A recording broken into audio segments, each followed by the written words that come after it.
J'aimerais vous inviter à lire avec moi Luc chapitre 4, le verset 18. Louis II et King James.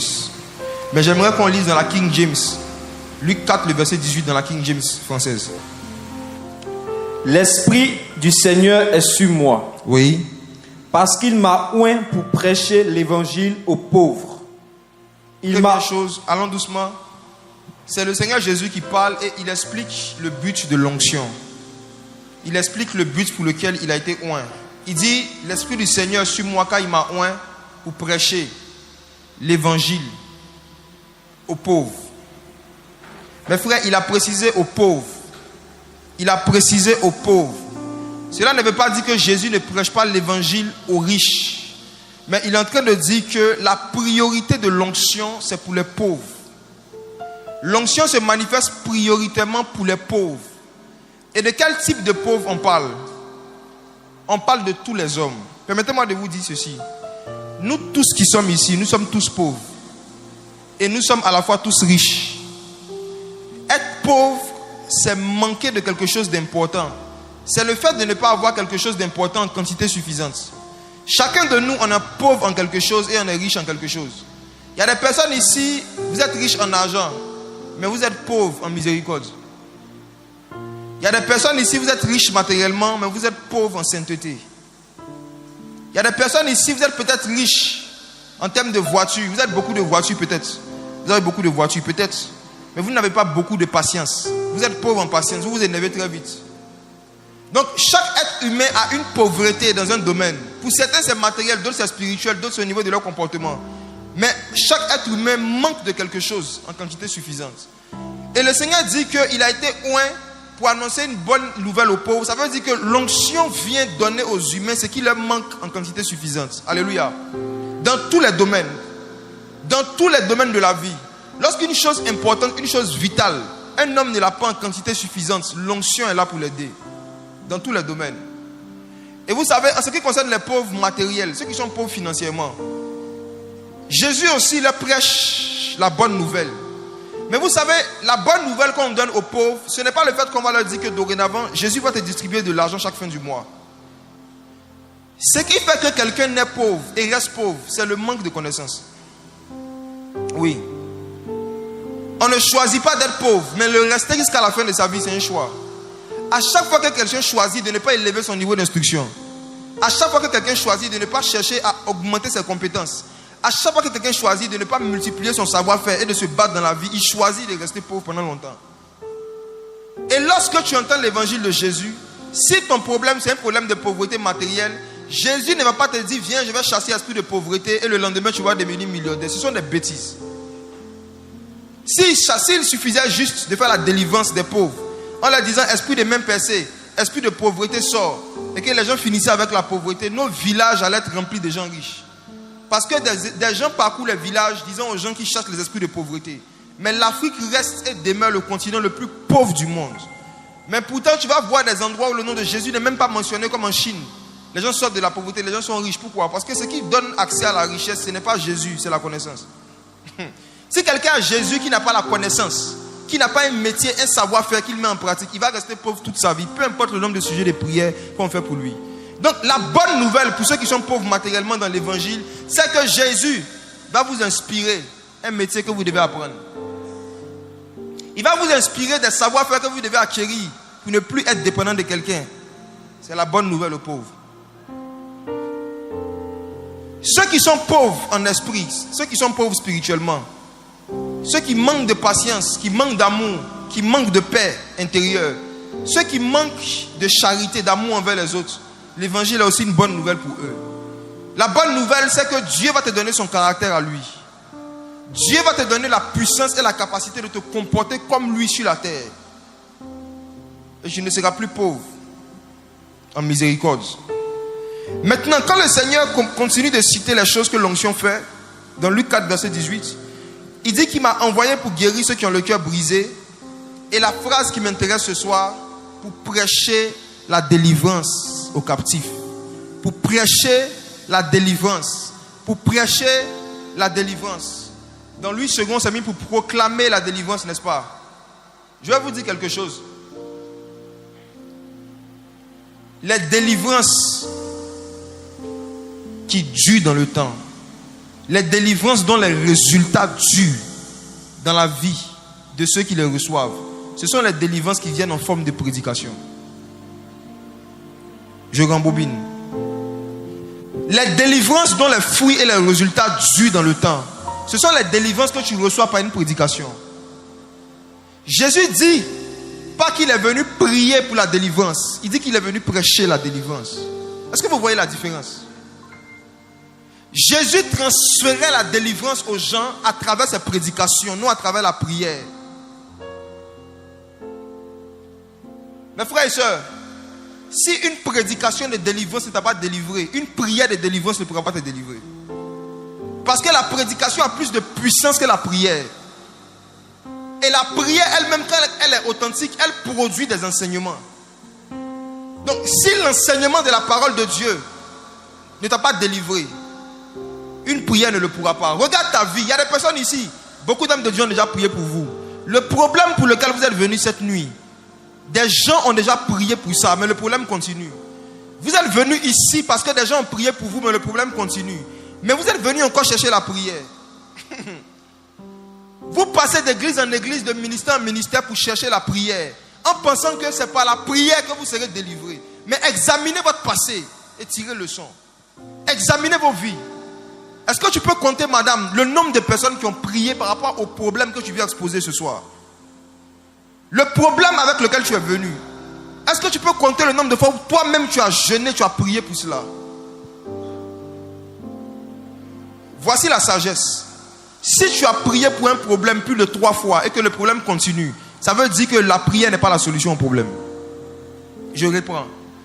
Si on a déjà prié plus de 3 fois pour un problème et que le problème continue, on ne doit plus prier pour toi. Et toi-même, tu ne dois plus prier pour le problème. Paul dit qu'il avait un problème. Il avait une maladie. Il dit qu'il a demandé 3 fois au Seigneur de le guérir. Et pendant les 3 fois, Dieu a dit, ma grâce te suffit. En d'autres termes, si tu as déjà exposé un sujet à Dieu plus de 3 fois et que Dieu ne t'a toujours pas exaucé, ça veut dire que ce n'est pas la prière qui est la solution. La prière n'est pas la solution à tout. Mais mes frères, je vais vous présenter une solution qui est la solution à tout. La parole. Ce soir, c'est la délivrance par le feu de la connaissance. Alléluia. La parole. La parole réussit toujours où la prière échoue. Toujours. Parce que la parole est Dieu. La parole, c'est Dieu lui-même. La prière, c'est un canal que Dieu utilise. Mais la parole, c'est Dieu lui-même. Et le canal peut échouer, mais le Créateur ne peut jamais échouer. Le canal peut s'avérer être faible, mais le Créateur est toujours puissant. Voici pourquoi Jésus a dit, l'Esprit du Seigneur est sur moi. Je ne vais pas prier pour la délivrance, je vais prêcher la délivrance. Mes frères et sœurs, ceux qui ont besoin de délivrance ce soir, je vous en supplie, écoutez la prédication. Écoutez s'il vous plaît. On peut venir juste prier pour vous et partir. Surtout vous qui êtes malade, je vais vous dire un secret. Quand tu es malade et que quelqu'un prie pour toi sans t'avoir enseigné sur la guérison, tu sais ce que tu reçois? Tu reçois la guérison de ta maladie. C'est une bonne chose, non, n'est-ce pas? Je reprends. Si tu as une maladie et que quelqu'un prie juste pour toi sans t'avoir prêché la guérison, tu reçois la guérison. C'est bien, non? Recevoir la guérison. Mais qu'est-ce qui va t'arriver? Si jamais la maladie que tu as a été causée par un démon, la prochaine fois que le démon va t'attaquer encore, la même maladie va revenir. Et tu vas devoir encore rechercher un homme de Dieu pour prier pour toi. Ils vont prier pour toi, tu seras soulagé. Le même esprit va revenir, va t'attaquer, la même maladie va revenir. Tu vas encore chercher un homme de Dieu. Mais voici, il y a quelque chose de plus élevé que la guérison, suivez-moi. On appelle ça la santé. La santé. Et la santé ne se transfère pas par la prière. La santé se transfère par l'enseignement. Dans le livre de Proverbes, il dit, mon fils, si tu écoutes mes paroles et si tu retiens mes enseignements, ça sera la santé pour tes os. Celui qui prie pour toi te transfère la guérison. Celui qui t'enseigne te donne la santé. C'est quoi la différence entre les deux? La guérison, c'est lorsqu'il y a une maladie et que la maladie disparaît. Mais la santé, c'est la faculté de ne même pas tomber malade. Je reprends. La guérison, c'est juste le fait d'être soulagé d'une maladie qui est déjà présente. La guérison se manifeste lorsque la maladie vient. La santé est un bouclier qui empêche des maladies qui ne sont pas dans la volonté de Dieu de te toucher. Entre la santé et la guérison, vous voulez quoi? Quand on dit quelqu'un est santé, c'est qu'il ne tombe pas malade. Mais quand on dit quelqu'un est guéri, c'est qu'il est malade. Ne cherchez pas la guérison, cherchez la santé. Et la santé, on la trouve où? Dans l'enseignement de la parole. Dans l'enseignement de la parole. Moi qui suis devant vous, j'étais très maladif. Je tombais malade presque chaque mois. Parfois 2 fois dans le mois. Je me rappelle, il y a une période, on m'avait hospitalisé chaque mois pendant 4 mois. Je tombais régulièrement malade depuis mon enfance jusqu'à mon adolescence. Mais lorsque j'ai rencontré le Saint-Esprit, mes frères et sœurs, quand j'ai commencé à lire les Écritures, quand j'ai commencé à lire la Bible chaque jour, quand j'ai commencé à retenir la parole de Dieu, j'ai commencé à écouter des prédications, j'ai commencé à lire des livres. Je ne m'en suis pas rendu compte, mais j'ai fait des années, je ne suis pas tombé malade. Et je ne savais pas qu'il y avait un lien entre le fait que j'avais emmagasiné la parole à l'intérieur de moi et le fait que je ne tombais plus malade. Je ne faisais pas le lien. Et un jour dans mes lectures, je suis tombé sur ce livre de Proverbes, ce verset de Proverbes qui dit: mon fils, garde mes enseignements, retiens-les, ça sera la santé pour tes os. Depuis lors, j'ai compris pourquoi Jésus disait qu'il préférait prêcher la délivrance. Parce que Jésus ne voulait pas juste que les gens soient délivrés. Il voulait que les personnes soient libres pour toujours. Or, qu'est-ce qui rend un homme libre pour toujours? C'est la connaissance. Vous connaîtrez la vérité vous rendra libre. Alléluia. Voici pourquoi ce soir, mon message va se diviser en 2 grandes parties. 1. La compréhension de la délivrance. Je vais vous expliquer c'est quoi la délivrance. Je veux que vous appliquiez votre esprit, votre intelligence à comprendre la délivrance. Ça concerne ceux qui en ont besoin et ça concerne ceux parmi vous qui savent qu'ils sont appelés à prier pour les gens, à prier pour la délivrance des gens.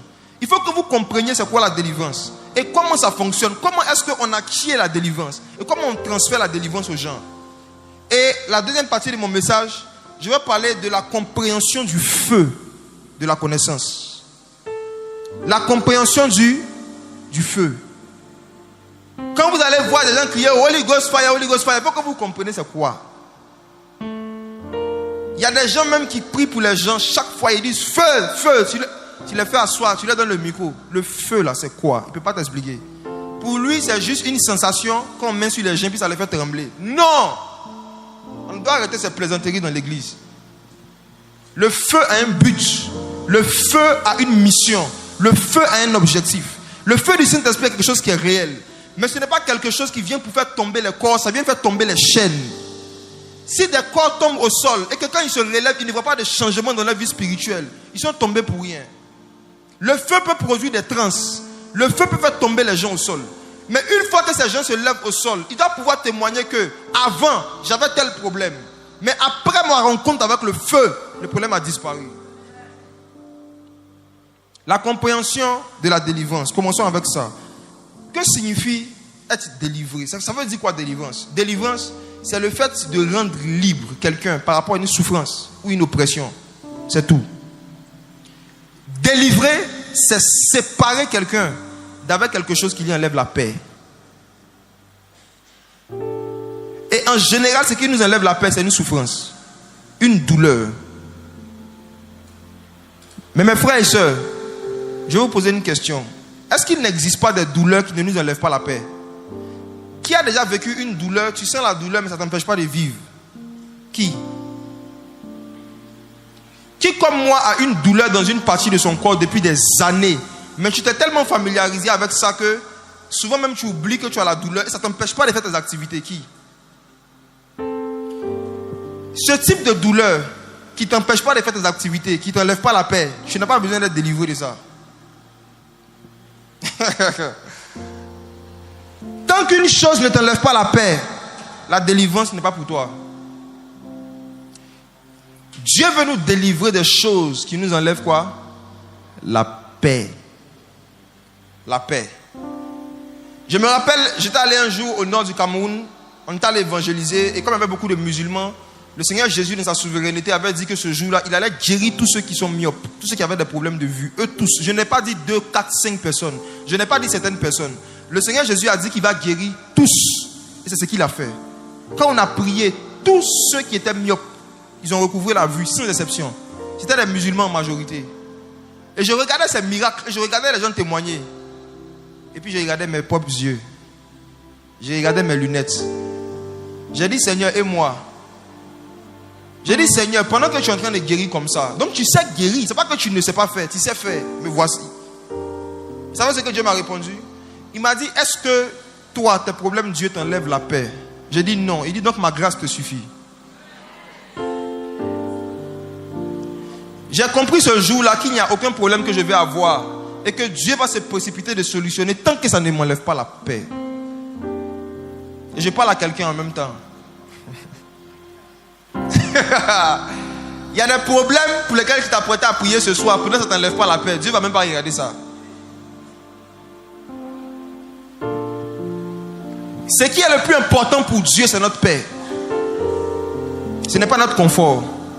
Si Dieu doit te mettre dans une position inconfortable pour que tu sois en paix, il va le faire. N'est-ce pas que Jésus a dit que si ton œil est une occasion de chute, coupe-le. Quand tu coupes ton œil, tu vas sentir une douleur. Mais tu ne seras pas guéri de cette douleur. Pourquoi? Parce que c'est une douleur qui t'emmène la paix. Jésus dit que s'il faut que toi-même tu te fasses souffrir pour avoir la paix, fais-le. La paix n'a pas de prix, mes frères.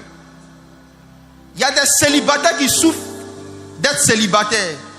Mais ils ont plus de paix que des gens mariés qui souffrent d'être mariés avec la mauvaise personne. Je rembobine. J'ai dit que la paix qu'il y a dans le fait de n'être avec personne est mieux que la paix d'être avec quelqu'un qui n'est pas la bonne personne. Donc quand tu dis Seigneur, je veux me marier, Dieu te regarde et il regarde ta paix.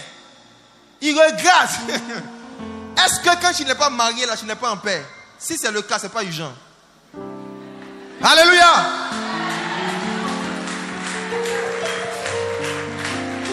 Tant que ton célibat ne t'enlève pas ta paix, ce n'est pas un esprit qui est derrière.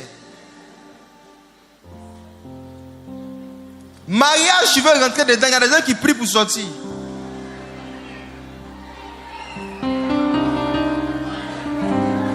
Souvent, Dieu est assis sur son trône et il rigole. Il voit des célibataires qui prient et qui jeûnent pour entrer dans le mariage. Et Dieu voit des mariés qui prient et qui jeûnent pour sortir du mariage. Ce que les gens cherchent, c'est la paix. Le célibataire pense que sa paix va augmenter quand il sera marié. Et le marié pense que quand il sera seul, il sera en paix. Mais ni le célibat ni le mariage ne donnent la paix. C'est la présence authentique du Saint-Esprit qui donne la paix. C'est la présence authentique du Saint-Esprit.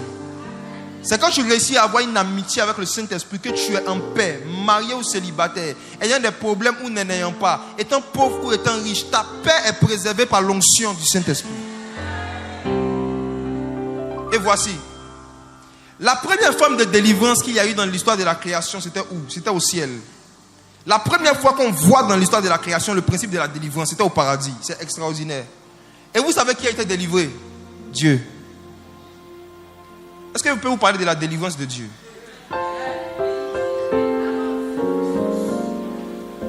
Âme sensible s'abstenir. Dieu était assis sur son trône.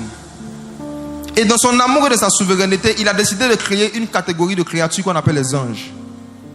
Et parmi ces anges qu'il a créés, la Bible nous dit clairement dans le livre d'Ézéchiel et d'Ésaïe qu'il y avait un en particulier qu'on surnomme Lucifer, c'est-à-dire as brillant, ange de lumière. Et ce Lucifer était chargé de gérer la louange et l'adoration dans la maison de Dieu. La Bible dit qu'il brillait, Dieu l'avait revêtu de toute espèce de pierres précieuses. Dieu lui avait donné beaucoup de beauté et une grande sagesse, nous dit l'Écriture. Mais la Bible nous dit qu'arrivé à un moment, cet ange est rentré en rébellion contre Dieu. Cet ange a décidé de devenir un démon. Et il a réussi à convaincre d'autres anges de devenir eux aussi des démons. Mais lorsque ces anges sont devenus des démons, ils habitaient toujours au ciel, au paradis. Et Dieu n'était plus en paix. Dieu devait être délivré. Parce que les anges sont devenus des démons, Dieu a perdu la paix. Et la Bible nous dit dans Apocalypse 12 qu'il y a eu une guerre dans le ciel. Il y a eu une guerre. C'est la première forme de délivrance. Les démons ont été chassés du ciel pour que Dieu soit en paix. Alléluia. J'aimerais dire à quelqu'un ici, Parfois, tu peux être là, ta vie va bien, et arriver à un moment, tu perds la paix. Pourquoi? Parce qu'il y a certains de tes amis qui sont devenus tes ennemis. Tous les démons étaient des anciens amis de Dieu. C'était ses amis. Et arrivé à un moment, une partie de ses amis a décidé de devenir son ennemi. Il fallait que Dieu soit délivré. Il y a des personnes ici, quand vous allez finir cette veillée, certains de vos amis ne vont plus parler avec vous. Certains de vos amis vont commencer à vous éviter. Ne dites pas qu'ils vous fuient, dites Dieu m'a délivré. La délivrance de Dieu. C'est le fait que la Bible dit que les anges sont venus chasser les démons de là où Dieu habitait pour qu'il y ait la paix autour de Dieu, pour que Dieu soit en paix. Pour que Dieu soit en paix. Et qui a opéré cette délivrance? Ce sont les anges. Michel et ses anges combattirent. Apocalypse chapitre 12. La Bible dit qu'ils ont combattu contre les anges de Satan. Ils les ont chassés. Le ciel a été délivré. Et vous savez pourquoi c'est important de chasser les démons de certains lieux? Parce que les esprits méchants créent une atmosphère. Et la paix que tu ressens dans un lieu est en fonction de l'atmosphère qui règne dans le lieu. Il y a des personnes, quand vous êtes rentrés ici, vous avez senti une paix que vous n'avez pas l'habitude de sentir. C'est parce que le lieu est rempli d'anges. Mais quand vous allez rentrer dans votre chambre, vous allez vous sentir oppressé parce que votre chambre est remplie de démons. Il y a des personnes, Dieu vous envoyait ici ce soir parce qu'il veut délivrer, pas vous, mais votre chambre. Il y a des personnes, des esprits doivent quitter votre chambre où vous dormez. Il y a des personnes, c'est votre salon que les démons doivent quitter. Il y a des personnes, c'est votre cuisine. L'Esprit du Seigneur m'a fait rigoler tout à l'heure. Je priais et il me donne une vision d'une femme qui vient ici. Et elle habite dans une maison où parfois, après minuit, quand minuit arrive, on entend des bruits d'assiettes et de cuillères dans la cuisine. Au point où la femme en question, à certaines heures, même quand elle a soif, elle pouvait dormir, elle a soif, elle va boire l'eau le lendemain. Parce qu'elle a peur d'aller dans la cuisine, rentrer et puis voir quelque chose de bizarre. Parce que parfois, on entend des sons. C'est qui? Je ne vois pas tout le monde. La personne peut lever la main. Qui est dans cette maison où parfois on entend des sons dans la cuisine au milieu de la nuit? C'est qui? Lève juste la main. Vous la voyez quelque part? Elle a levé la main là-bas. Ok, on se voit tout à l'heure. Jésus t'a envoyé ici parce qu'il veut délivrer ta cuisine. On n'est pas là pour blaguer aujourd'hui. Hein. On va vivre des choses réelles. Le lieu même où Dieu habite, lorsque ce lieu était rempli de démons, il devait avoir une guerre. Il y a une guerre qui devait commencer. Parfois, tu n'es pas en paix dans ta propre maison parce que tu ne fais pas la guerre. On ne peut jamais avoir une paix durable sans faire une guerre durable. Les chrétiens qui ne sont pas conscients de la réalité du combat spirituel sont des chrétiens qui ont leur paix en dents de scie. Parfois, ils sont en paix, parfois, ils ne sont pas en paix. Parfois, ils se sentent oppressés. Parfois, ils sentent la présence de Dieu. Parfois, ils sentent la présence des démons. Et quand c'est comme ça, ils crient à Dieu. Seigneur, qu'est-ce qui se passe? Mes frères et sœurs, Dieu va nous aider. L'atmosphère qui est autour de toi doit être délivrée. Il ne faut pas que des démons marchent avec toi. Ce n'est pas normal en tant que chrétien de marcher et puis de savoir qu'il y a quelqu'un qui n'est pas Dieu qui te suit. Il y a des gens qui vivent ça. Tu marches parfois, on t'appelle dans la rue. À moins. Tu te retournes, tu ne vois personne. Tu sais que c'est la sorcellerie, tu le sais. Mais tu ne peux rien faire contre. Parce qu'il te manque le feu. Les démons aiment jouer, tourmenter les hommes et les femmes qui ne sont pas environnés de feu. Quand le feu de la connaissance est absent, les démons sont toujours présents. Toujours. Toujours présents. Et même Dieu n'a pas accepté d'être dans une atmosphère chargée de démons. Il fallait qu'il y ait une guerre dans le ciel. J'espère que quelqu'un est prêt pour la guerre ce soir.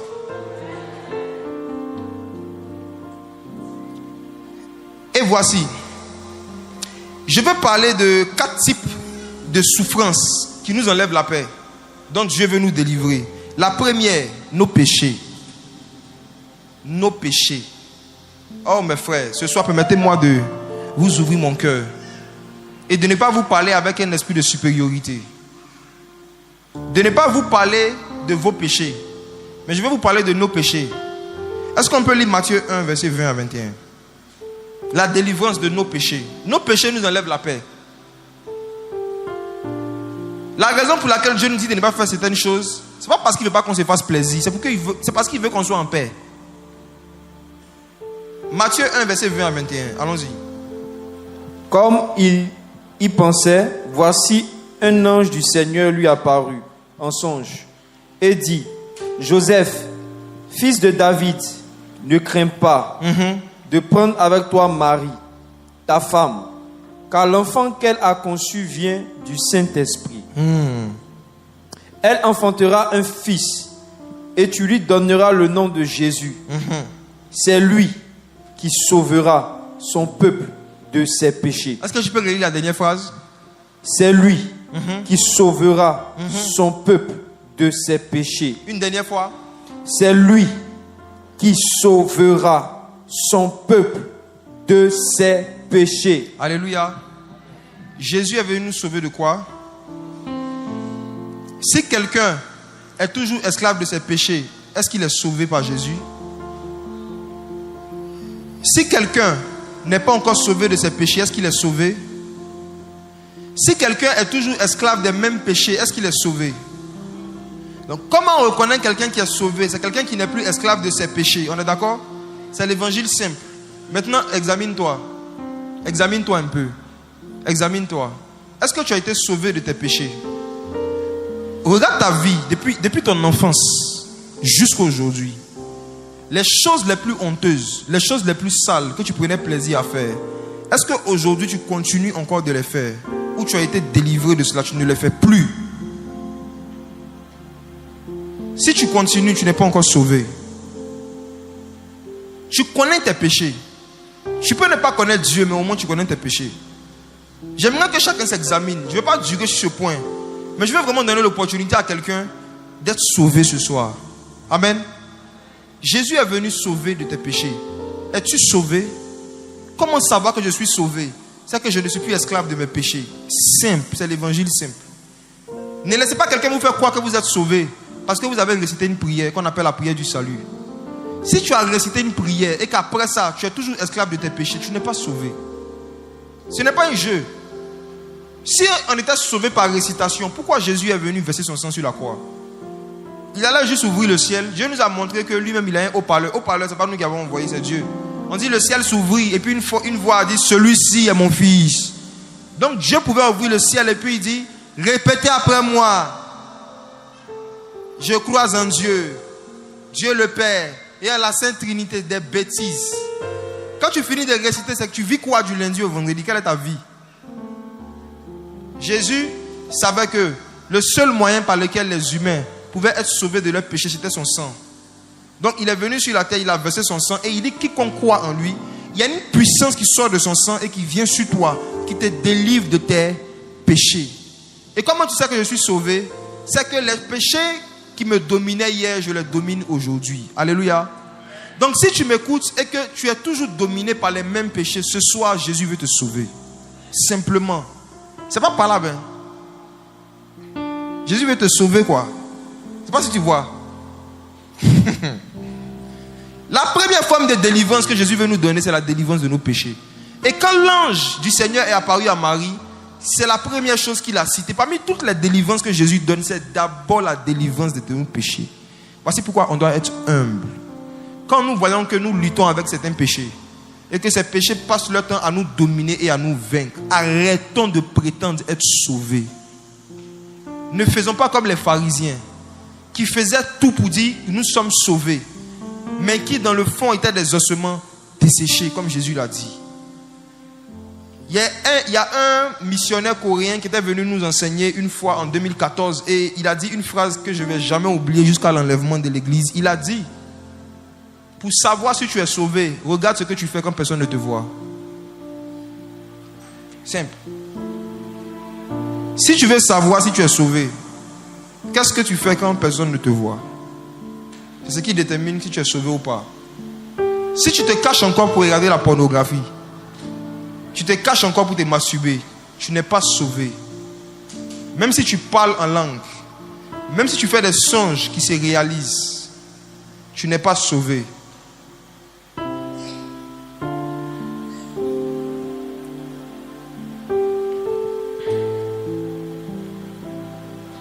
Après le péché, la deuxième catégorie de choses dont Dieu veut nous délivrer, ce sont nos mauvaises habitudes. Allons lire 1 Pierre chapitre 1.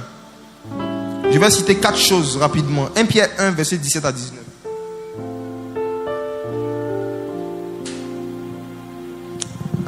Pierre 1, 17 à 19.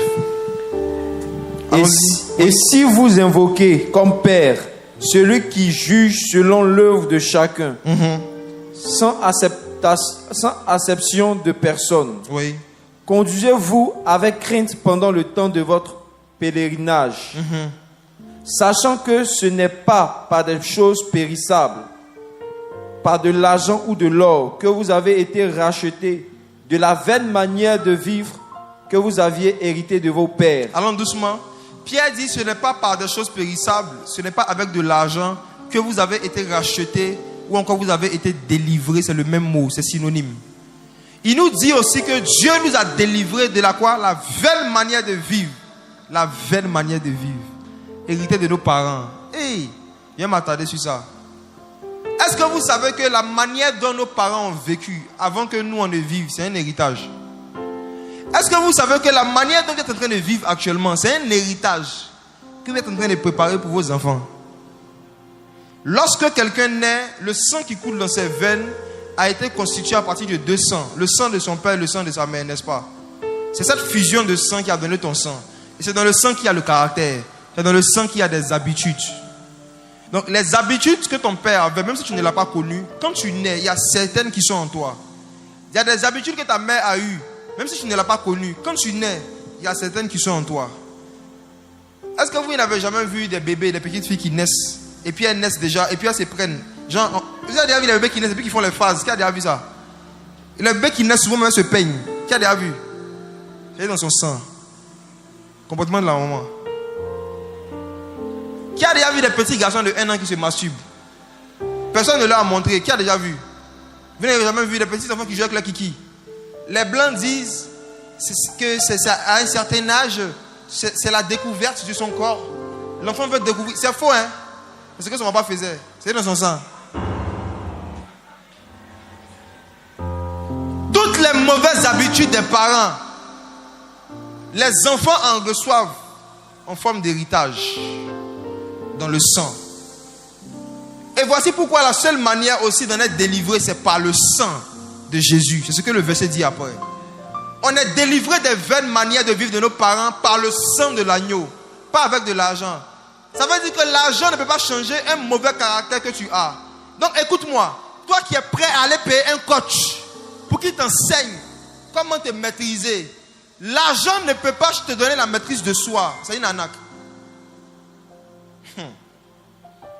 Si tu as une vaine manière de vivre, je te dis la vérité, si quelqu'un est coach, mais qui n'est pas rempli du Saint-Esprit, il va te donner des théories que tu vas appliquer pendant un temps, après tu vas voir que ça ne marche pas. Parce que pour changer sa vaine manière de vivre, héritée de ses parents, il faut le sang de Jésus. Il y a des personnes qui ont besoin d'être délivrées de certaines habitudes que vous avez. Il y a des gens qui sont nés dans des familles où on n'économise jamais. On n'économise jamais. Tu es né comme ça. Tu dis que ce n'est pas économiser, ce n'est pas de ta faute, c'est ton sang qui te fatigue. Il y a des personnes qui sont nées dans les familles où le papa, chaque soir, quand il finit le boulot, il doit aller prendre un pot. Il va aller prendre un pot. Il va aller prendre un pot. Il s'en va faire un enfant avec une femme. Le petit grandit, le petit se rend compte que quand il finit les cours, il ne sait pas pourquoi il ne veut pas rentrer à la maison. Il y a quelque chose dans son sang qui lui dit, quand on finit l'école, on ne va pas directement à la maison, je dois rester avec les amis.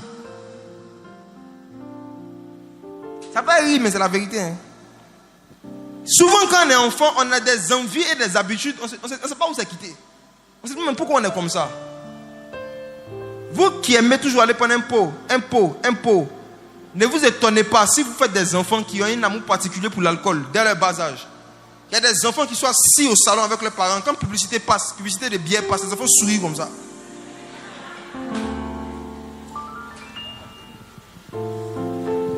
Des parents qui boivent, mais qui disent à leurs enfants ne buvez pas. Les enfants comprennent plus ce qu'ils voient que ce qu'on leur dit. Tu élèves tes enfants dans une atmosphère où chaque fois qu'ils se réveillent, il y a des bouteilles d'alcool partout. Et tu t'étonnes que quand ils sont au lycée, quelqu'un leur présente ça, il n'y a pas un frein dans leur cœur. Ça là, papa boit ça. C'est ça que je peux goûter. Papa est adulte, il prend une bouteille. Moi, je suis un enfant, je prends un verre. J'ai connu un monsieur qui fumait, mais qui disait à son enfant que la cigarette est mauvaise pour la santé. Il a fait tout pour ne pas que son enfant touche à la cigarette. J'étais ami avec son enfant. On était dans un groupe de rap.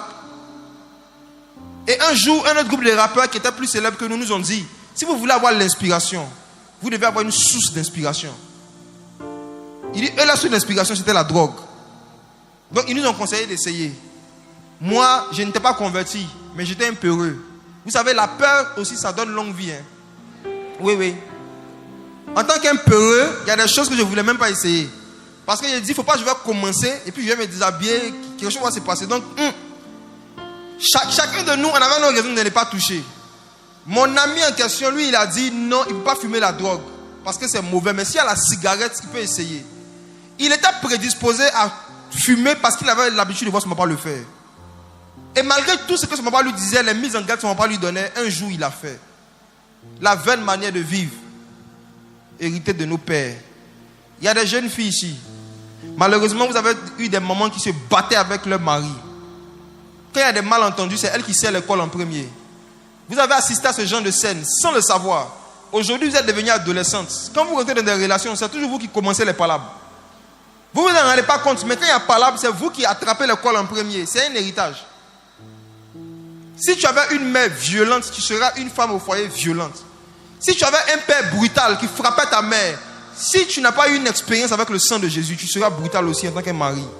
Tu vas reproduire les actions que ton père faisait envers ta mère. Pourquoi? Parce que les mauvaises habitudes, c'est un héritage sanguin. Ça y est dans le sang. Je vous donne un conseil, vous qui n'êtes pas encore mariés, je vous donne un conseil, je vous donne un conseil, je vous donne un conseil. La personne avec qui vous voulez vous marier, voici un topo. Faites exprès de l'énerver. Pour voir comment est-ce que la personne se comporte quand elle est vexée. Tant que tu n'as pas encore vu quelqu'un en colère, tu ne connais pas la personne. Tant que tu n'as pas encore blessé quelqu'un, tu ne peux pas savoir qui il est. C'est comme quand tu prends un fruit. Pour connaître le jus, il faut que tu déchires le fruit. Tant que tu n'as pas déchiré, tu ne peux pas savoir si le jus qui est à l'intérieur ou la peau est bonne ou pas. Donc parfois dans les fiançailles ou dans le cheminement, on se déchire un peu et puis le jus qui est à l'intérieur de chacun sort. Tu as un cheminement avec une soeur. Il y a eu un malentendu un jour, elle a tapé tes cols. C'est la voix de Dieu. C'est Dieu qui est en train de te parler. C'est la voix de Dieu, mon frère. Dieu parle par des signes.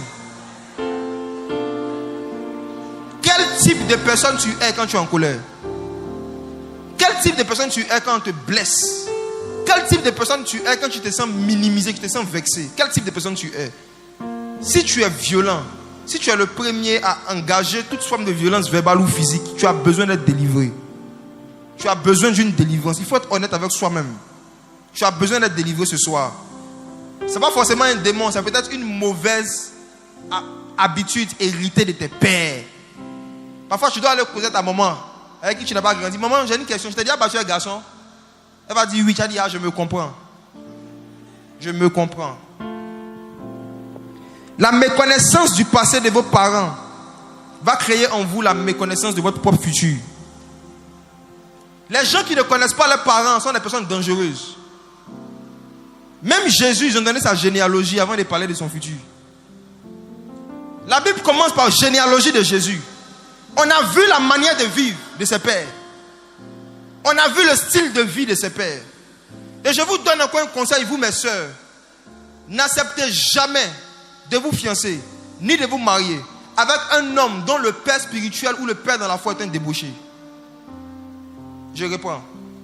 Ne vous mariez jamais avec un frère en Christ dont le père dans la foi est un faux prophète ou est un débauché. Parce que le fils ne fait que ce qu'il doit faire au père. Si quelqu'un a grandi dans une église où le pasteur principal est divorcé et est remarié en tant que pasteur, il était marié avec une femme devant l'église, il a divorcé devant l'église, et au lieu de rester comme ça, il s'est remarié avec une autre soeur devant l'église. Tous ceux et celles qui vont engendrer dans la foi sont prédisposés à divorcer. Ce sont des personnes qui seront prédisposées à prendre 2 femmes, 3 femmes, 4 femmes. À la première frustration. Pourquoi? Parce que le fils ne fait que ce qu'il va faire au père. Dans l'ancienne alliance, lorsque des personnes rencontraient une personne nouvellement, et que cette personne voulait jouer un rôle important dans leur vie, la première question qu'on lui posait, qui est ton père? La Bible dit que quand David s'est approché de Saül, disant qu'il peut tuer Goliath, Saül a demandé qui est son père. C'est quand ils ont dit Esaïe, il était rassuré parce qu'il connaît sa manière de vivre. Qui est ton père? Qui est la personne qui t'a éduqué? Quel modèle tu as eu devant toi? Tu as grandi dans quel style de famille? Imaginez-vous quelqu'un qui a grandi dans une famille où chaque soir, on regarde la télévision pendant 2 heures. Chaque soir quand on rentre, papa, maman, tout le monde est devant. Journal, après journal, documentaire, film. C'est le quotidien pendant des années. Imaginez-vous quelqu'un comme ça se convertir à Jésus et on lui dit qu'il n'a qu'à avoir une vie de méditation. Hein? Quelqu'un qui est habitué à regarder des films de 2 heures, Jack Bauer, série, Catalina, les nouveaux noms que je ne connais pas. Il se convertit à Jésus. Il n'y a pas un travail qui a été fait en lui. Et on s'attend à ce qu'il passe 30 minutes en lisant la Bible. Il ne peut pas. Il y a quelque chose dans son sang réclame film. Son sang réclame des films. Quand il se met devant un film, il peut être éveillé 2 heures. Quand il commence à lire la Bible 5 minutes, il dort. Il dort. J'ai vécu ça dans le début de ma conversion. J'ai vécu ça. J'avais des dossiers de films comme ça. Des films de 2 heures, de 3 heures. J'étais éveillé. Souvent tu finis un, tu mets un deuxième encore. Maintenant je me suis converti. On dit un bon enfant de Dieu doit lire la Bible. On nous a fatigués avec Josué 1 verset 8. Médite la parole jour et nuit. J'ai dit moi commencer par jour d'abord.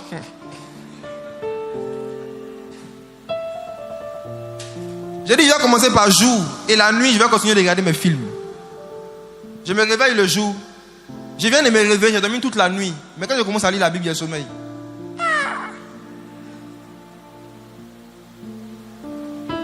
Je vois que quand je lis la Bible, le sommeil vient. À l'époque, je n'avais pas quelqu'un pour m'enseigner. Je n'étais pas encore enseigné. Je pensais que c'était quelque chose de normal. Donc quand j'ai sommeil, je ne force pas, je dors. Et puis après, je me lève, je vais à l'école. Mais quand j'ai commencé à grandir dans la connaissance de la parole, j'ai vu que non, c'est un mouvement démoniaque. À chaque fois qu'un enfant de Dieu s'approche de la Bible, il y a un démon qui s'approche de lui. À chaque fois qu'un humain s'approche de la Bible, il y a au moins un démon aussi qui s'approche de lui. Et le démon est là pour s'assurer que tu ne termines pas ce que tu es venu commencer. Parce que le démon sait que si on prie pour toi et qu'on le chasse, il va partir, il peut revenir. Mais si toi-même tu le chasses par la découverte de la parole, il ne pourra plus jamais revenir. Donc ils vont combattre ta croissance dans la connaissance. Les esprits vont tous se mettre autour de toi pour que chaque fois que tu vas découvrir la parole, il y a un esprit d'assoupissement qui vienne. C'est pourquoi vous allez voir que dans les veillées de prière dans les églises, pendant l'adoration, la louange et la prière, tout le monde est éveillé. Pendant l'enseignement, ça dort. Satan est trop intelligent. Mais décidez de le devenir plus que lui aujourd'hui au nom de Jésus. Troisième catégorie de choses dont le Seigneur nous délivre. Les douleurs et les maladies. Je pense que c'est ça qui nous intéresse beaucoup ce soir, n'est-ce pas? Les douleurs et les maladies. Les douleurs et les maladies. Allons ensemble dans Matthieu chapitre 4. Matthieu 4 verset 23 à 24. Les douleurs et les maladies. J'espère qu'au fur et à mesure que tu écoutes, tu t'identifies. Tu essaies de t'identifier. Moi j'ai besoin de quel genre de délivrance? Péché, mauvaise attitude, mauvaise habitude héritée de mes pères. Maintenant on est au niveau des douleurs et des maladies. Allons-y. Jésus parcourait toute la Galilée, enseignant dans les synagogues, prêchant la bonne nouvelle du royaume et guérissant toute maladie et toute infirmité parmi le peuple. Allons doucement. Première chose, Jésus parcourait les synagogues, n'est-ce pas? Oui. Ensuite, il faisait quoi? Prêchant l'évangile, prêchant la bonne nouvelle. Regardez ce que Jésus fait. Il prêche. Ensuite, il sent toutes sortes de maladies. Et enseignant. Tu as sauté quelque chose. Prêchant la bonne nouvelle du royaume. Oui. Oui, enseignant dans les synagogues. Allons doucement. La Bible dit que Jésus prêchait. Ensuite, il enseignait. Et c'est après ça qu'il faisait quoi? Il guérissait, guérissant toute maladie. Est-ce que quelqu'un vient de voir l'ordre? La prédication, l'enseignement et ensuite quoi? La guérison. Je vous dis la vérité. Si vous voyez un camp de prière, une église, un ministère, où quelqu'un ne fait que prier pour les gens et il n'enseigne jamais. C'est un magicien. C'est un tradit praticien. Même Jésus, il prêchait, il enseignait et il guérissait. Toute guérison qui se passe régulièrement, alors qu'il n'y a pas des enseignements régulièrement, ça ne vient pas de Dieu. Parce que la Bible dit dans Jean chapitre 1, au commencement était la parole. La parole était avec Dieu. La parole était Dieu. Toutes choses ont été faites par elle. Rien de ce qui a été fait n'a été fait sans elle. Mes frères et sœurs, si quelqu'un arrive à faire des choses sans la parole, c'est la preuve que cette puissance ne vient pas de la parole. Ça ne vient pas de Jésus. Il y a un Nigérien, il est mort aujourd'hui, il n'a pas dit son nom. Il avait une chaîne, délivrance seulement. Tu te connais du matin au soir. Il faut interviewer les démons. Bonjour démon, comment je t'appelle? Quadio, tu viens d'où? Lakota. Comment tu es rentré dans son corps? Je suis seulement un piment. Et les gens s'asseyent, ils regardent ça du matin au soir. On dit, il est fort, hein, l'homme de Dieu. J'ai demandé à une femme qui avait l'habitude de regarder les vidéos de ce monsieur, fais-moi le résumé d'une de ses prédications que tu as déjà écoutées. Et elle-même a dit, est-ce qu'il prêche? C'est-à-dire que de ses souvenirs, elle ne se rappelle pas l'avoir déjà vu en train d'ouvrir la Bible pendant 30 minutes ou 1 heure enseigner. Parce qu'il ne le faisait pas. Même qu'il fait semblant de prêcher, il va prendre un verset comme ça. Genèse 1, verset 1. Au commencement était la parole. Au commencement, Dieu créa les cieux et la terre. Ça veut dire que Dieu crée. God create. He create. Alléluia. Alléluia. Miracle, miracle, miracle. Il a fini de prêcher comme ça. 5 minutes de prédication, 45 minutes de miracle. 10 minutes d'enseignement, 2 heures de délivrance. C'est un magicien. Il a séduit beaucoup de gens. Arrivé à un moment, il a commencé à vendre de l'eau, du sel, des t-shirts à son effigie, des autocollants, des bénédictions. Sa dernière trouvage, c'était de l'eau, je ne sais pas quoi là, qu'il vendait. L'eau de miracle, puis il est mort. Chrétien, celui qui n'aime pas la parole n'aime pas Dieu. Parce que Dieu est la parole. Celui qui n'a pas d'intérêt pour les enseignements n'a pas d'intérêt pour Jésus. Parce que Jésus est l'enseignement de Dieu manifesté en chair. La Bible dit que le Seigneur prêchait, enseignait et il guérissait quoi? On lit la suite du verset de Matthieu 4, verset 24. 4. Garde ton micro allumé pour qu'on aille vite s'il te plaît. Matthieu 4, verset 24. Et guérissant toute maladie et toute infirmité parmi le peuple. La Bible dit que Jésus guérissait toute maladie. Est-ce que les gens du 21e siècle croient en ça encore? Est-ce qu'il y a quelqu'un ici qui croit que Jésus guérit toute maladie?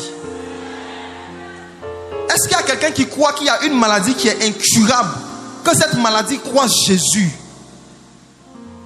Il guérissait toute maladie, toute infirmité. Ensuite, et le peuple, sa renommée se répandit dans toute la Syrie et on lui amena tous ceux qui souffraient de maladies et de douleurs de divers genres. Allons doucement.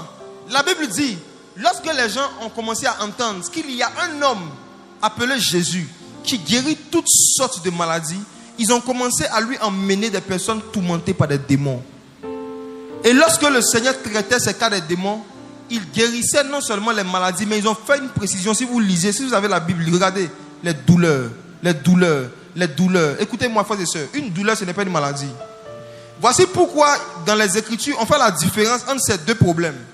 Il guérissait les maladies, il guérissait les douleurs. Il s'est chargé de nos maladies, il a pris aussi nos douleurs. Il y a des personnes ce soir, vous avez des maladies. Il y a d'autres, vous n'êtes pas malade, mais vous avez des douleurs. On ne va pas donner la définition d'une douleur. C'est quelque part qui te fait mal dans ton corps. Mais tu n'es pas malade, mais ça te fait mal. Tu vas faire les examens, on dit que tu n'es pas malade, mais tu as mal. Souvent tu fais même le scanner. On dit il y a rien. En fait, la machine ne voit rien. Mais toi tu sens le mal. Et vous savez le problème de la douleur c'est quoi? Personne ne peut savoir quand tu l'as si ce n'est toi. Personne ne peut savoir si tu es guéri si ce n'est toi. Une maladie, quelqu'un d'autre peut être témoin de sa disparition ou de son apparition. Mais une douleur, personne. Personne. C'est toi seul qui peux témoigner que la douleur a disparu ou pas. Ça se passe entre toi et Jésus. Et c'est beau, je vous assure. La guérison des douleurs, c'est une expérience que le Seigneur Jésus a mis en place pour augmenter la foi de ses disciples. Quand toi-même tu avais mal quelque part et que le mal disparaît, personne ne sait, personne n'a senti, il y a un amour et une foi en Jésus qui grandit dans ton cœur. Tu dis Jésus est réel. J'avais mal ici, je n'ai plus mal. Jésus ne guérit pas seulement les maladies, il guérit même les douleurs. Il y a des personnes ici, vous traînez des douleurs depuis des mois, depuis des années. Ces douleurs-là, pour certains, c'est la volonté de Dieu pour vous garder en paix. Il y a des personnes ici, il y a une jeune fille ici. Si tu n'avais pas de douleurs là-bas, où tu sais, tu allais avoir plusieurs gars. C'est ton problème là-bas qui te rend fidèle. Que Dieu ne te guérisse jamais au nom de Jésus.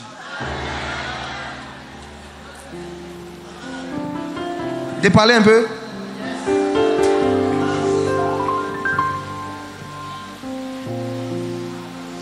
Il y a un homme ici. Tu n'arrives jamais à atteindre les objectifs financiers que tu te fixes chaque année parce que tu as un amour pour les femmes qui n'est pas encore parti.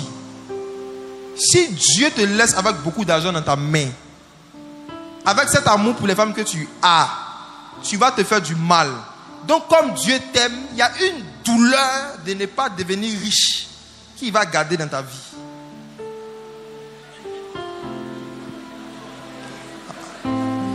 Alléluia.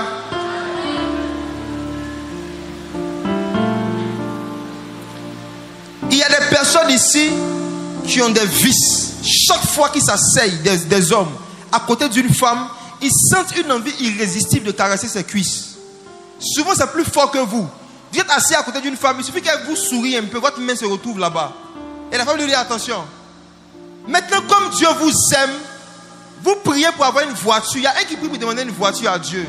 Dieu sait que s'il te donne une voiture, quand tu vas aller déposer les femmes là, tu vas te créer des problèmes. Donc comme il t'aime, il te laisse dans la douleur de prendre Warren. Alléluia. Toute douleur qui contribue à nous aider à rester juste, Dieu ne va pas enlever ça.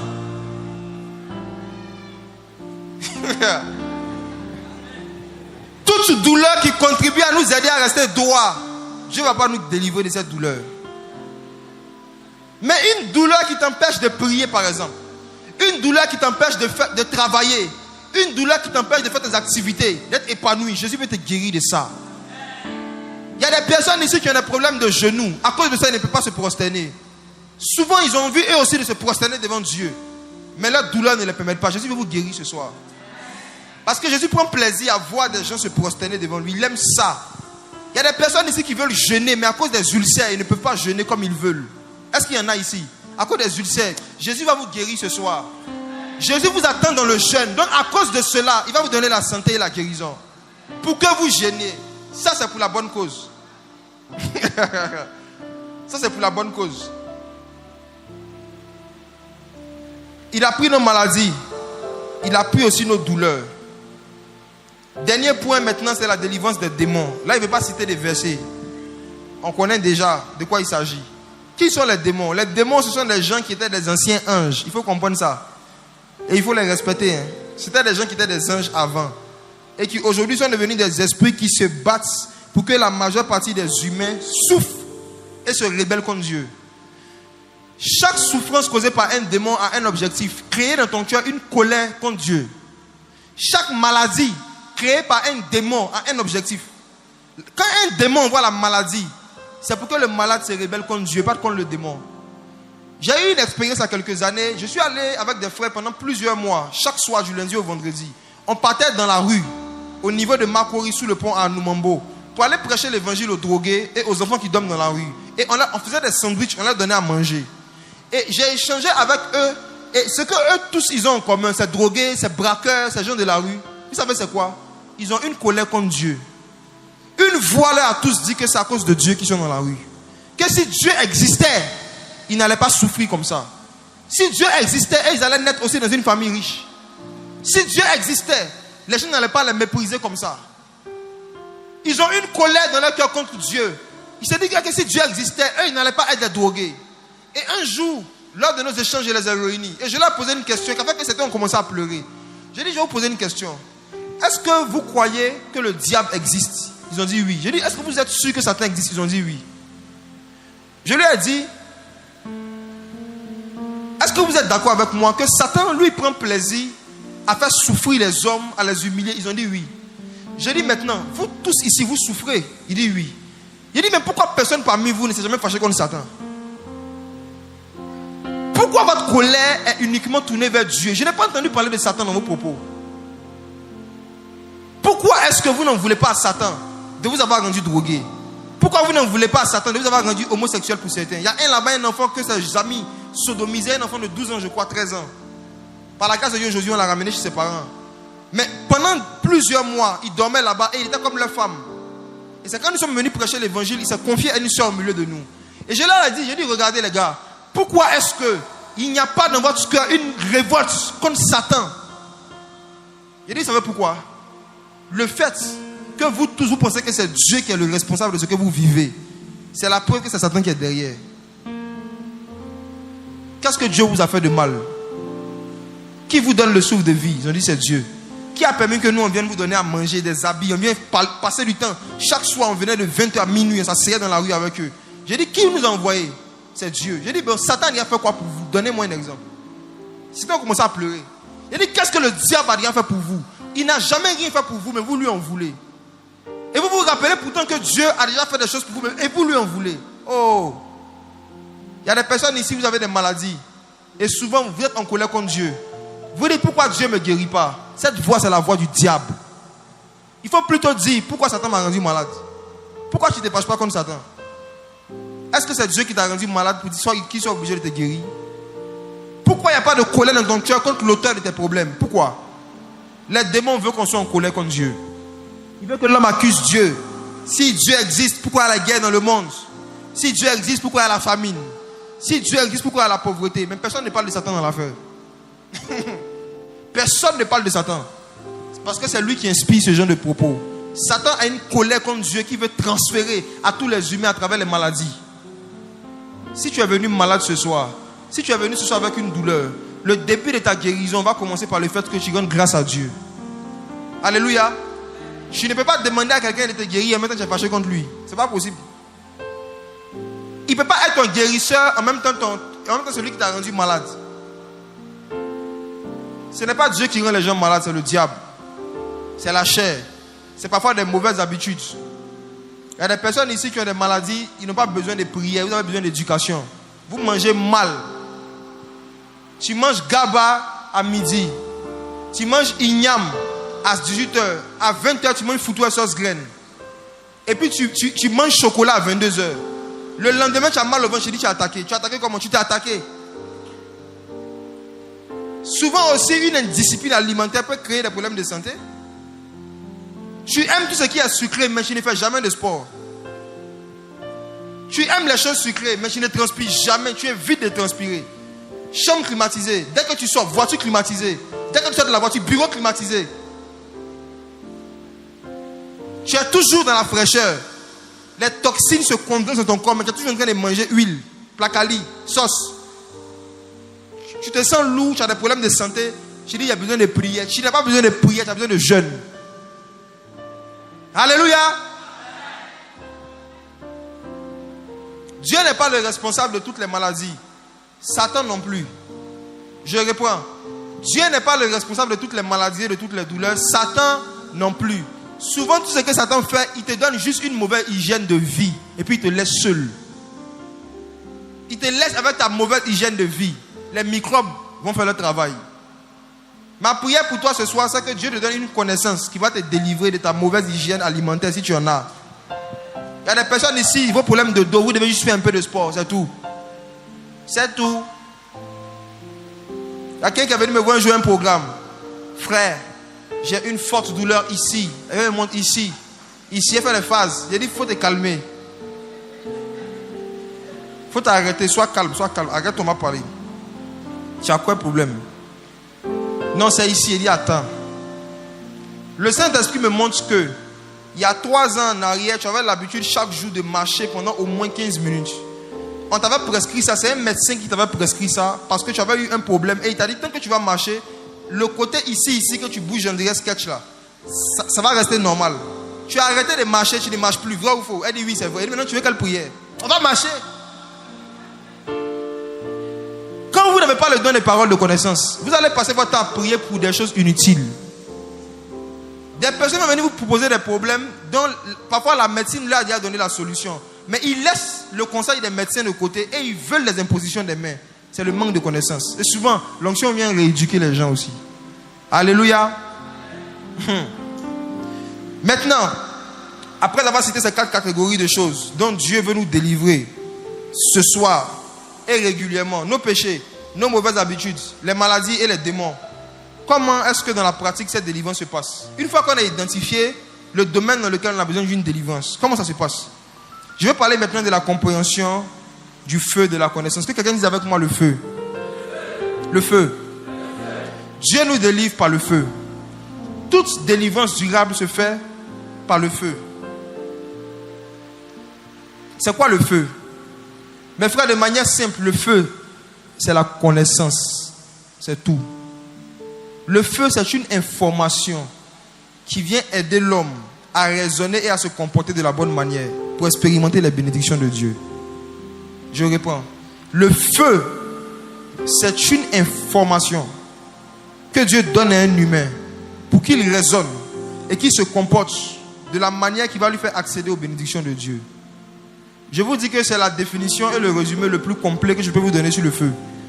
Je répète, le feu, c'est une information, c'est une révélation que Dieu donne à un humain pour qu'il raisonne et qu'il se comporte d'une manière qui va lui donner accès à une bénédiction de Dieu.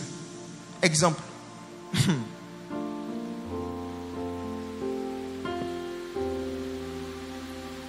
Quand le Seigneur a créé Adam et Ève, avez-vous déjà remarqué, les frères, vous qui aimez la parole, une petite parenthèse, hein? Je vais être un peu profond et puis je vais revenir dans les choses basiques, ok? Est-ce que vous avez déjà remarqué que il y a 3 éléments essentiels jusqu'à aujourd'hui qui maintiennent la vie de l'homme? Il y a l'eau, le vent, le feu. Ces 3 éléments. Le vent, l'eau et le feu. Certains vont ajouter un 4e, ils vont parler de la terre.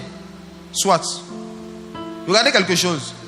Avant la chute, avant que Adam et Ève le pêchent, mes frères et sœurs, est-ce qu'il y avait de l'eau dans le jardin d'Éden? Répondez-moi oui ou non. Est-ce qu'il y avait de l'eau? Est-ce qu'il y avait du vent dans le jardin d'Éden? Est-ce qu'il y avait du feu? Est-ce qu'il y avait du feu? Non. Qui dit oui? Les 2 réponses sont correctes. Il n'y avait pas de feu physique, mais il y avait du feu, Dieu lui-même. Lis Jérémie 23 verset 29 s'il te plaît. Jérémie 23 29 dit quoi, frère?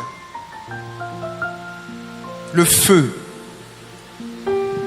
Jérémie 23 verset 29. Oui. Ma parole n'est-elle pas comme un feu, dit le Seigneur, et comme un marteau qui brise le roc en morceaux? Je repose ma question. Est-ce qu'il y avait du feu dans le jardin d'Éden? Et quel était ce feu? Dieu n'a jamais laissé ses enfants sans le feu. Jamais. Jamais. Dieu sait que sans le feu, on est plongé dans les ténèbres. Dieu sait que sans le feu, même il y a certains aliments qu'on ne peut pas manger. La plupart des aliments qu'on mange qui ont du goût à notre bouche ont du goût parce qu'ils sont passés par quoi? Par le feu. Le feu n'a jamais manqué auprès des hommes et des femmes spirituels. Mais à quoi servait ce feu? Ce feu servait à éclairer l'homme simplement, à enseigner l'homme. C'est pourquoi vous allez retrouver beaucoup de passages dans le Nouveau Testament où on nous parle de l'onction comme quelque chose qui enseigne, simplement. En fait, la puissance de Dieu, son premier rôle, c'est d'enseigner. C'est d'aider l'homme à comprendre des réalités spirituelles qui vont lui faire accéder à des bénédictions. Simplement. C'est à ça que le feu et la puissance de Dieu servent. Le feu, c'est pour la compréhension. Voici pourquoi je veux que vous deveniez des chrétiens qui ne se jettent pas dans quelque chose qu'ils ne comprennent pas, même si ça produit des miracles. Il faut que vous soyez des chrétiens qui posent des questions à ceux qui prêchent la parole. Il faut que vous soyez des chrétiens qui cherchent à comprendre qu'est-ce qui se passe dans un ministère avant de dire oui, ça vient de Dieu. Le feu, c'est la compréhension, c'est l'enseignement. Et voici, comment est-ce que toutes ces choses dont nous voulons être délivrés ce soir sont rentrées dans l'humanité? Les péchés, les démons, les maladies. Comment est-ce que l'homme est devenu esclave de ces choses? Suivez bien s'il vous plaît. Les péchés, les maladies, les douleurs dont nous souffrons aujourd'hui sont venues par une connaissance, par une information. C'est venu par un arbre qu'on appelle l'arbre de la connaissance du bien et du mal. C'est par une connaissance qu'on est devenu esclave des péchés. C'est par une connaissance qu'on est devenu esclave des démons. C'est par une connaissance qu'on est devenu esclave des maladies. C'est par une connaissance qu'on est devenu esclave des douleurs. Voici pourquoi la solution ultime face à ces choses, c'est quoi? C'est la connaissance. C'est par la connaissance que l'homme est devenu esclave des démons, des maladies, du péché. Dieu avait créé un jardin et il avait mis au milieu du jardin un arbre qui s'appelait l'arbre de la connaissance du bien et du mal. Et il y a des connaissances que Dieu ne voulait pas que nous ayons.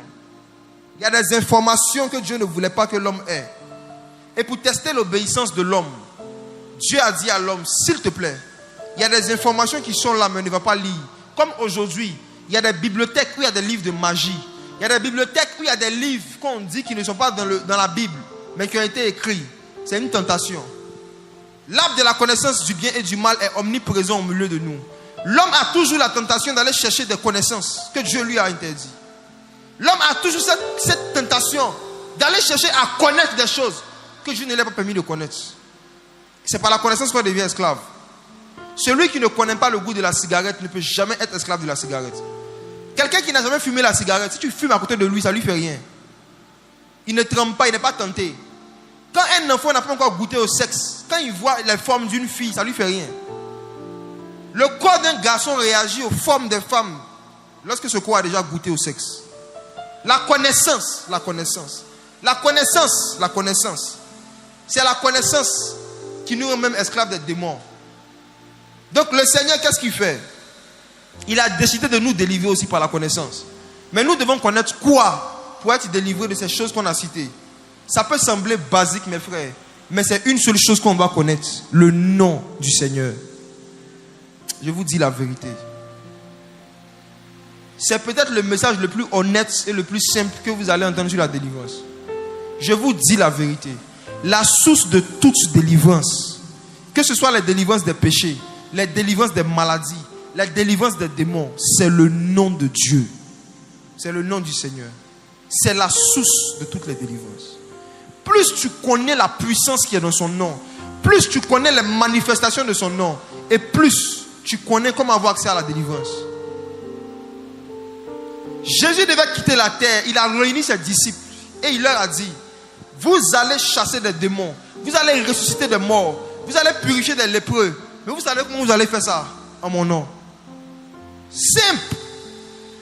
Mes frères, c'est tellement simple que les chrétiens ne veulent pas y croire. Ça semble tellement facile de dire que juste à la mention du nom du Seigneur, un aveugle peut recouvrer la vue, un sourd peut entendre, un muet peut parler juste par son nom. Les incrédules trouvent ça trop simple. Ils disent non, il faut un peu de talit, il faut un peu de balai, il faut un peu de bougie, il faut un peu de chapelet. L'homme a du mal à croire dans la puissance qui est dans le nom de Jésus. Donc l'incrédulité éloigne l'homme de ce nom pour chercher des objets et des artifices qu'il va utiliser pour avoir la protection ou la délivrance. Mais voici, je vais vous donner des informations sur le nom de Dieu. Oh, peut-être que vous aviez un amour pour son nom avant aujourd'hui, mais votre amour va doubler si vous comprenez ce que je vais dire. Peut-être que vous avez une conscience de ce que le nom de Dieu peut faire. Mais je vous dis la vérité, votre conscience de la puissance qui est dans le nom du Seigneur va augmenter ce soir. Quiconque invoquera le nom du Seigneur sera délivré, nous dit l'Écriture. C'est quoi le nom? Mes frères, je vais dire 3 vérités choquantes sur le nom de Dieu. 1. Dieu ne s'appelle pas Jésus. Je reprends. Dieu ne s'appelle pas Jésus. Non. Non. 2. Je vais expliquer ce que je dis. 2. Jésus, c'est un prénom. C'est un mot. Mais dans le monde spirituel, ce n'est pas le nom de Dieu. 3e chose. Celui qui utilise le mot Jésus, tandis que Jésus n'habite pas en lui, ce mot n'a aucune efficacité dans sa bouche. La puissance du nom Jésus qui se manifeste est en fonction de la puissance de celui qui le cite. Je reviens maintenant sur mon premier point. Pourquoi est-ce que je dis que Dieu ne s'appelle pas Jésus? Exode chapitre 3.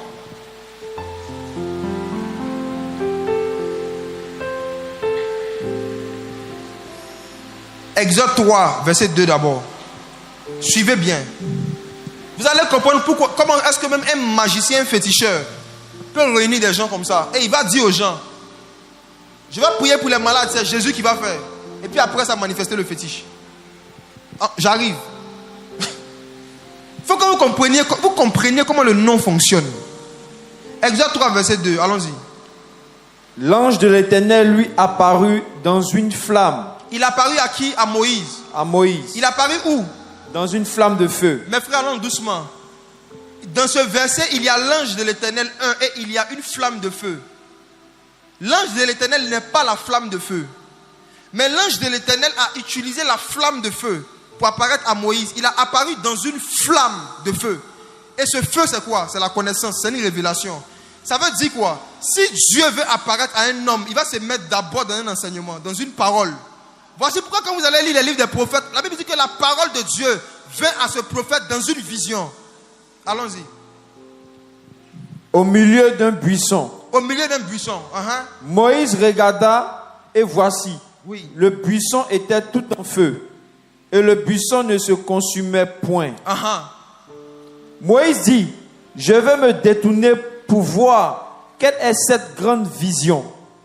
Et pourquoi le buisson ne se consume point? Parce que normalement, lorsqu'un feu ordinaire est sur un bois, arrivé un moment, le bois doit se détruire. Mais Moïse regarde un bois où il y a un feu. Le feu brûle, le buisson reste intact. Moïse était en train de regarder l'œuvre de la croix. Il était en train de voir Jésus-Christ crucifié. Il était en train de voir un homme qui est mort. Il est mort il y a 2000 ans. Mais la puissance de sa mort continue d'agir jusqu'à aujourd'hui, comme si le bois est toujours vivant. Il regarde un bois où il y a un homme crucifié et ce bois ne se détruit point. Le message de la croix est vieux, mais il ne vieillit point. Le message de la croix est ancien, mais il rajeunit les hommes.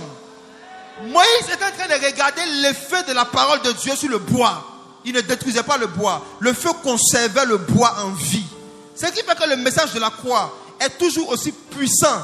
C'est parce qu'il y a le feu dessus. Ensuite, je veux qu'on aille vite. Regardez Exode 3, verset 13. Exode 3, verset 13. Dieu a fini de dire à Moïse que je suis descendu parce que j'ai entendu les souffrances de mon peuple. Du verset 7 au verset 9. Il dit, j'ai entendu les cris des gens. Voici pourquoi je suis descendu. Une parenthèse. La souffrance que tu as dans ta vie, si tu ne cries pas à Dieu, ça risque de durer plus longtemps que prévu. Ce n'est pas lorsque un homme souffre que Dieu le voit qu'il réagit. Dieu réagit quand l'homme crie. Si tu n'as pas crié, Dieu considère que tu aimes la souffrance. Il dit à Moïse, c'est parce qu'ils ont prié que le feu est descendu. Tu as vu le feu parce que ceux qui souffrent ont prié. Vous qui souffrez et qui ne priez pas vous-même pour vos problèmes, qui attendez la prière d'un homme de Dieu, vous risquez de souffrir plus longtemps que prévu. Ce n'est pas la prière de Moïse qui a fait descendre le feu. C'est la prière des gens qui souffraient. Alléluia. Le feu qui va descendre ici tout à l'heure dépend des prières de ceux qui sont malades. Le feu qui va descendre ici dépend de la manière dont ceux qui souffrent vont crier. C'est quand ceux qui souffrent crient que Dieu se révèle à son serviteur. Pour dire, j'ai entendu leur cri. Pas tes cris à toi, leur cri. Si vous ne criez pas, il n'y aura rien. Je vais repartir chez moi en bonne santé, en bonne vigueur. Et je vais vous dire désolé. Changez votre mentalité quand vous venez dans la maison de Dieu. N'attendez pas qu'on prie pour vous. Priez vous-même. Dieu vous entend. Quiconque invoquera le nom du Seigneur sera délivré. Il sera délivré. Voici, regardez maintenant avec moi le verset 13. Regardez la conversation. Le nom, c'est quoi le nom de Dieu? Le nom de Dieu, c'est quoi? Allons-y. Moïse dit à Dieu, j'irai donc vers les enfants d'Israël et je leur dirai, Oui. le Dieu de vos pères m'envoie vers vous. Mais s'il me demande quel est son nom, Moïse dit, les enfants d'Israël, certes, ont besoin de délivrance. Mais les enfants d'Israël sont intelligents. Ils savent que l'efficacité de la délivrance dépend du nom du Dieu, le nom de l'esprit qui est derrière les manifestations. Les enfants d'Israël ne vont pas juste me donner la tête comme ça, juste parce que j'ai dit que Dieu m'a apparu. Ils vont me poser des questions. Quel est son nom? C'est le réflexe que vous devez vous tous avoir. Vous devez être sûr que vous connaissez le nom de l'esprit qui agit derrière un prédicateur avant de vous donner ça, de lui donner vos têtes. Faites attention. Moïse dit, les enfants d'Israël vont me demander quel est son nom. Ce n'est pas parce qu'on est esclave qu'on va accepter n'importe quel type de délivrance. Quel est le nom du Dieu qui veut nous délivrer? C'est quoi son nom? Et regardez la réponse effrayante du Créateur. Et vous allez comprendre pourquoi je dis que dans le monde spirituel, personne ne l'appelle Jésus. Allons-y. Dieu dit Oui. à Moïse, Oui. je suis celui qui suis. Oh. On dit quel est ton nom? Regardez la réponse de l'esprit. Quel est ton nom, ô Créateur? Quel est ton nom, ô Dieu? Il a donné 3 réponses différentes. Je vais attirer votre attention dessus. Dieu n'a pas répondu en une phrase, encore moins en un seul mot. Si je te demande quel est ton nom, tu vas me dire quoi, frère? Quel est ton nom? Rodrigue. Rodrigue. Vous voyez? Quand tu demandes à un humain son nom, il te donne un nom. Quand tu demandes à un esprit son nom, il te donne un ensemble de manifestations. Je réponds. Quand tu demandes à un être humain son nom, il te donne un mot. Quand tu demandes à un esprit son nom, il te donne des manifestations. Voici pourquoi Jésus, voulant nous rappeler ce principe, est venu devant le fou de Gadara. Et Jésus, sachant très bien qu'il y avait des milliers de démons à l'intérieur, pour enseigner les disciples sur ce principe, il dit, démon, quel est ton nom? Et le démon dit, Légion, car nous sommes plusieurs. Il a cité plusieurs manifestations.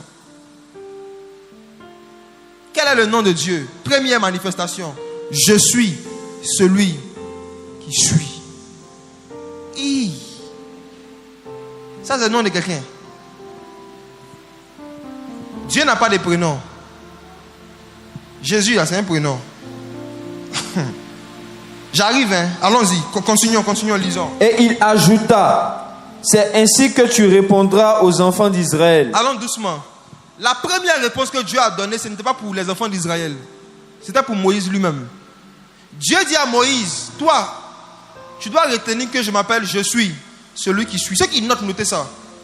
Maintenant, tu diras aux enfants d'Israël une autre phrase différente de ce que je viens de te dire. Qu'est-ce que tu vas dire aux enfants d'Israël? Celui qui s'appelle je suis m'a envoyé vers vous. Dieu peut donner mal de tête à quelqu'un. Mal de tête. Il dit à Moïse, pour toi, je m'appelle je suis celui qui suis. Même pour les enfants d'Israël, je m'appelle seulement je suis. Allons-y, continuons. Dieu dit encore à Moïse. Il dit encore, c'est-à-dire qu'il va ajouter quelque chose d'autre. Regardez, suivez bien.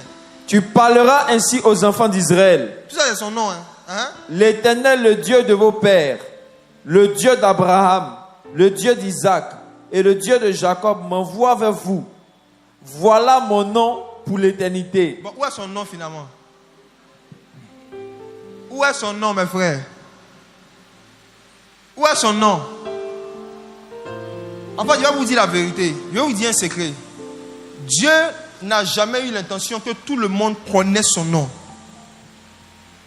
Parce que celui qui connaît son nom a accès automatiquement à sa puissance. Et Dieu ne veut pas que tous les humains aient sa puissance parce que tout le monde n'a pas un bon cœur.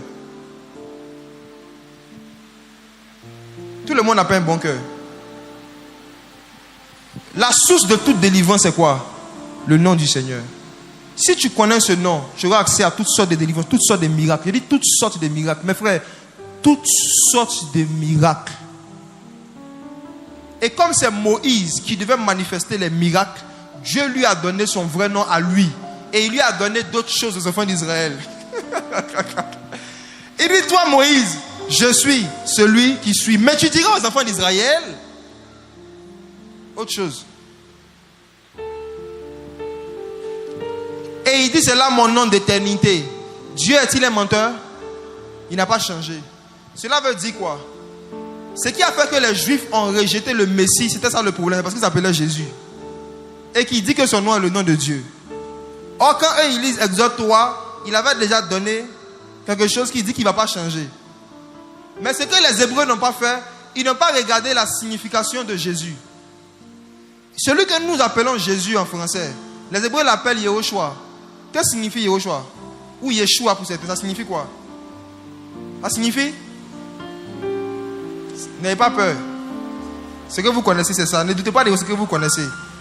Yehoshua signifie Yahweh sauve. Ou encore Yahweh délivre. Yahweh délivre. Maintenant, une question se pose.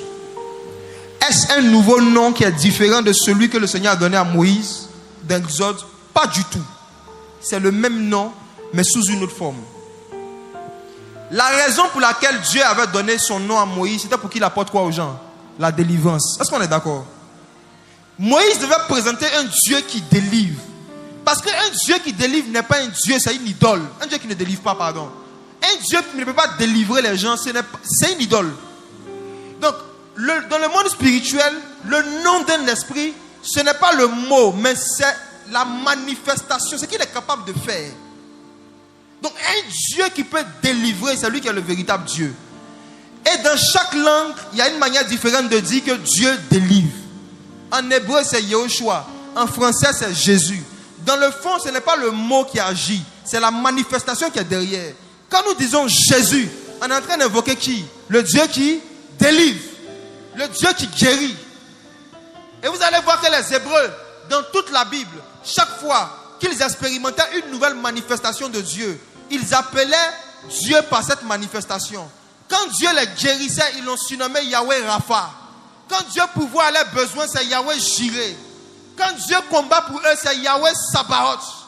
Donc finalement, Dieu n'avait pas un prénom fixe, mais il avait plusieurs manifestations. Alléluia. Et toutes les manifestations du caractère de Dieu sont résumées dans le mot Jésus. Donc quand tu prononces Jésus, ne pense pas à un juif, ne pense pas à un charpentier, ne pense pas à un homme mince qui a sur une couleur qui ressemble à un Libanais. Quand tu dis Jésus, pense à un Dieu puissant qui ouvre les yeux des aveugles, qui délivre les démons.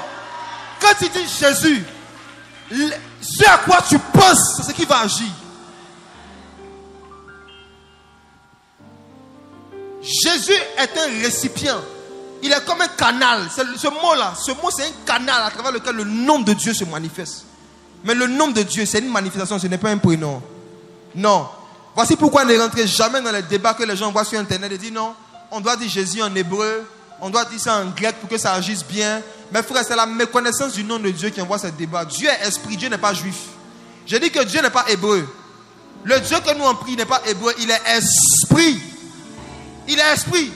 Et dans toutes les langues du monde, lorsque un humain appelle cette manifestation du Dieu qui délivre, l'esprit se reconnaît dedans. Même s'il a dit ça en français, en hébreu, en grec, il se reconnaît, il agit.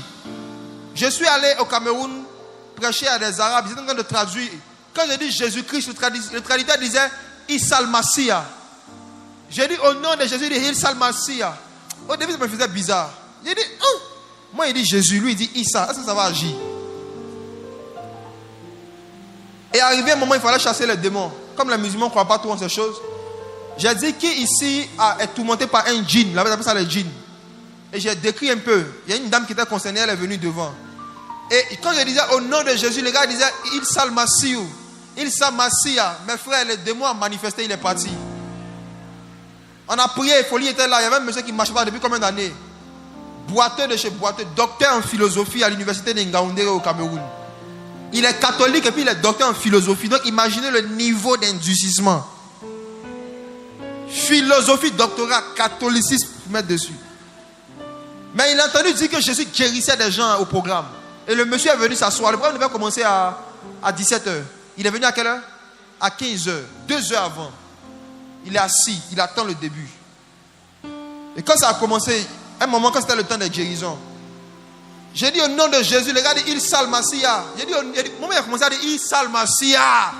À ma grande surprise, le monsieur s'est levé là, j'étais sa béquille, il a commencé à marcher. J'ai compris ce jour-là que le nom, ce n'est pas un mot, c'est la puissance qui agit derrière. Ce n'est pas un mot. Ce n'est pas le mot. Le nom de Dieu, ce n'est pas un mot. Ce n'est pas Jésus, Yissa, Yeshua. Non! C'est l'esprit. Quel est son nom? Apocalypse 19, verset 11, lisons. Quel est le nom du Seigneur? Apocalypse 19, verset 11. Oui. Puis je vis le ciel ouvert, et voici parut un cheval blanc. Oui. Celui qui le montait s'appelle fidèle et véritable. Et il juge et combat avec justice. Ses yeux étaient comme une flamme de feu. Regardez, on nous décrit encore le Seigneur, mais il y a toujours la présence du feu. Jésus est la parole, mais à l'intérieur de cette parole, il y a quoi? Il y a le feu. Et regardez ce que le feu fait. Sur sa tête étaient plusieurs diadèmes. Qui a déjà vu quelqu'un qui a une tête où il y a plusieurs couronnes? Est-ce que c'est une image qui existe dans le monde physique? Qui a déjà vu un roi qui a plusieurs couronnes? Il a une seule tête, mais il a plusieurs couronnes et puis ça tient. On ne peut pas se reproduire visuellement cette image. C'est spirituel. Ensuite, il avait un nom écrit que personne ne connaît si ce n'est lui-même. Attendez. Je vous disais que dans le monde spirituel, là, le gars, on ne l'appelle pas Jésus. Vous vous rappelez ce que j'ai dit? Vous savez pourquoi? Parce qu'il a un nom écrit que personne ne connaît même au ciel, si ce n'est lui-même. Voici pourquoi. Remarquez ceci. Lorsque Jean est rentré au ciel, après Apocalypse chapitre 3, le mot Jésus n'a pas été mentionné jusqu'au chapitre 20. Jean n'a vu personne prononcer le mot Jésus. Quand on voulait l'adorer, on disait l'agneau, celui qui est assis sur le trône, celui qui règne. On utilisait des qualificatifs, on utilisait des manifestations. Le mot Jésus n'apparaît pas dans le ciel. Pourquoi? Parce que Jésus, c'est un nom qui nous a été donné sous la terre. La Bible dit dans Actes chapitre 4, il n'y a aucun autre nom qui nous a été donné sur la terre par lequel nous devons être sauvés. Mais dans le monde spirituel, il a un autre nom. Il a un autre nom que personne ne connaît si ce n'est lui-même. Quel est ce nom? On va le découvrir ce soir. Allons-y au verset 13. Et il était revêtu d'un vêtement teint de sang. C'est Jésus avec son sang sur lui. La parole est toujours trempée de sang. Il y a toujours le feu, le sang. C'est mêlé comme ça. Il y a le feu dans ses yeux, il y a le sang sur lui. C'est mêlé. Ensuite. Son nom est la parole de Dieu. Alléluia. Voici son nom. Notre Dieu s'appelle la parole. Il ne s'appelle pas Yehoshua, mais Issa ou bien Jesus. Il s'appelle la parole. Celui qui utilise ce mot alors qu'il n'est pas rempli de la parole, le mot ne va pas agir. Le nom Jésus, c'est comme une télécommande. Ce n'est pas la télécommande qui allume la télé, c'est la pile. Oh. S'il n'y a pas de pile dans la télécommande est nulle et sans effet. Quelle est la pile du nom Jésus? C'est la parole. Celui qui se recharge de la parole est en train de recharger la télécommande. Celui qui médite la parole, il met de l'énergie dans la télécommande. Celui qui écoute la parole, il charge la télécommande. Donc quand toi tu vas dire Jésus, my God, l'effet que ça va faire est en fonction de la parole qui est en toi. Son nom, c'est la parole de Dieu. C'est la parole de Dieu qui guérit les malades. C'est la parole de Dieu qui chasse les démons. Voici pourquoi je dis que quelqu'un peut venir se mettre là, un magicien, j'explique maintenant, un féticheur peut prendre une puissance occulte, réunir des ignorants, et puis leur dire, moi je perds des guérisons, mais c'est Jésus qui fait. Et quand il va commencer, il opère avec un fétiche, du début à la fin. Chaque dimanche, il opère avec un fétiche. Et vous savez pourquoi personne ne sait? Parce qu'il n'y a personne qui va se rendre compte qu'en fait cet homme n'enseigne pas la parole de Dieu. Les gens qui opèrent avec des fétiches ne peuvent pas enseigner la parole. Parce qu'ils n'ont pas le nom du Seigneur, mais ils ont le mot Jésus pour séduire les gens. On reconnaît la présence de Jésus dans un endroit, pas en fonction des manifestations surnaturelles qu'il y a. On reconnaît la présence de Jésus dans un endroit en fonction de la parole de Dieu. Son nom est la parole de Dieu. Son nom est la parole de Dieu. Son nom est la parole de Dieu. Son nom est la parole de Dieu. Là où il n'y a pas la parole de Dieu, il n'y a pas Jésus, même s'il y a miracle.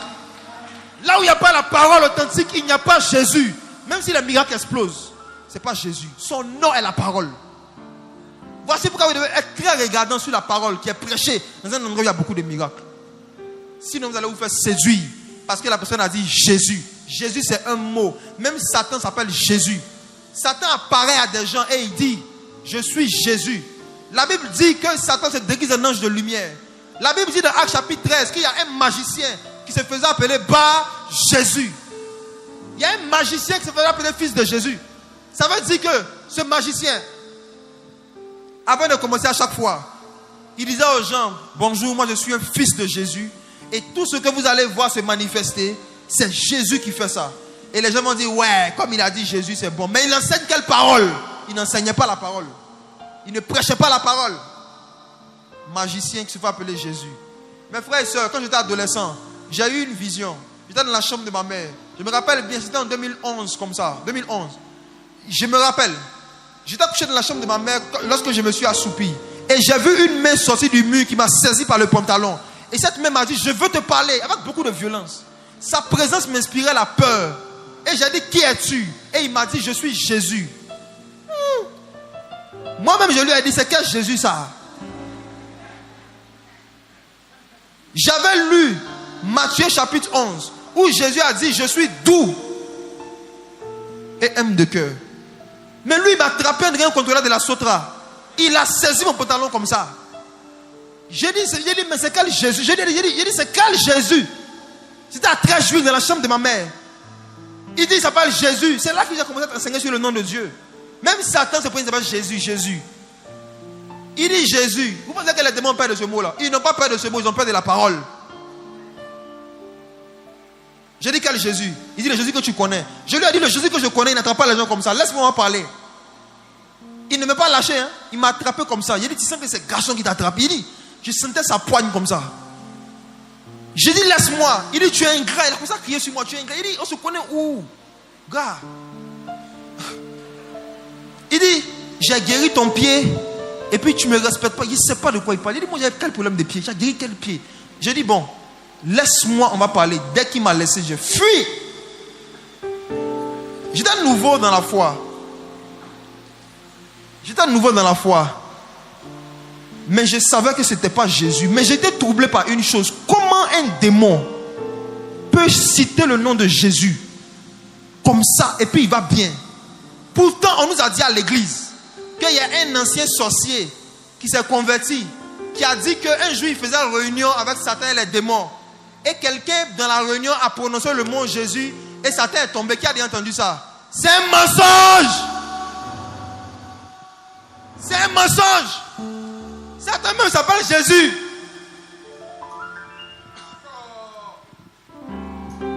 Mes frères, quand vous lisez la Bible, vous voyez que ce monsieur ment. C'était pour ambiancer les chrétiens. Vous dites, ouais, voilà Jésus, il est trop fort. Même un sorcier dit son nom et puis ça marche. Or, dans nos Bibles, dans Actes chapitre 17, tu lis, le réveil a commencé jusqu'à dans Actes chapitre 19. La Bible dit qu'il y avait des fils de Sheva qui sont venus devant un démon, qui ont dit au nom de Jésus. Ils ont dit au démon, au nom de Jésus sort. Et le démon a dit, je connais Paul, je sais qui est Jésus. Voici un démon qui dit Jésus, il n'est pas tombé. Mais Satan entend Jésus, il tombe. Vous voyez comment c'est bête. Notre méconnaissance de la Bible fait qu'on croit en n'importe quel témoignage. Il suffit que la personne dise qu'il a quitté un enfer, c'est fini. On ouvre notre cœur comme ça, comme un boulevard. J'étais un ancien sorcier. C'est la technique maintenant pour mentir aux gens. Et puis eux tous étaient grands sorciers. Il n'y a jamais un qui a dit j'étais un petit sorcier. Moi, je découpais viande seulement. Il n'y a jamais un petit sorcier qui va se convertir à Jésus. C'est toujours les témoignages des grands sorciers, ex-satanistes, grands satanistes. Ex-satanistes, ils étaient tous grands. Et ils racontent des grands mensonges qui contredisent les grandes vérités bibliques. Mes frères, vous connaîtrez la vérité vous rendra libre. Satan n'a pas peur du mot Jésus, mais il a peur de la parole de Dieu. Il n'a pas peur du mot Jésus, il n'a pas peur du mot Jésus. Je suis convaincu que parmi vous qui m'écoutez, il y a quelqu'un qui a déjà eu une apparition ou un être qui se fait passer pour Jésus. Ou quelqu'un s'est présenté comme Jésus, mais après tu as su que ce n'était pas lui. Je suis sûr que quelqu'un a déjà vécu ça. Pendant que je parle, je vois une vision où quelqu'un ici a eu un songe. Ou dans le songe, tu as vu un homme, il était de couleur de peau noire. Et quelqu'un t'a dit dans le rêve que c'est Jésus. On t'a dit dans le rêve que le monsieur que tu vois c'est Jésus. Et ça t'a troublé. Quand Quand tu t'es réveillé, la question que tu t'es posée, Jésus était-il noir? Mais le songe était tellement clair que tu te demandes, mais est-ce qu'on peut me mentir d'un songe clair? J'ai une réponse pour toi. Ce n'est pas la clarté d'un songe qui prouve que le songe vient de Dieu. Ce n'est pas la clarté d'une vision qui prouve que la vision vient de Dieu. C'est sa conformité avec la parole. La Bible nous dit que Jésus venait de la tribu de Juda. Et si tu lis un peu l'histoire, tu vas voir qu'il n'y avait aucun Judéen noir. Simple. Hein? Tous les Judéens étaient blancs. Ça tue le débat. Donc tu vois un gars noir, on te le montre, on dit Jésus, c'est Jésus de Yamoussoukro. C'est pas Jésus de Nazareth. C'est Jésus Baoulé, on t'a montré. Alléluia.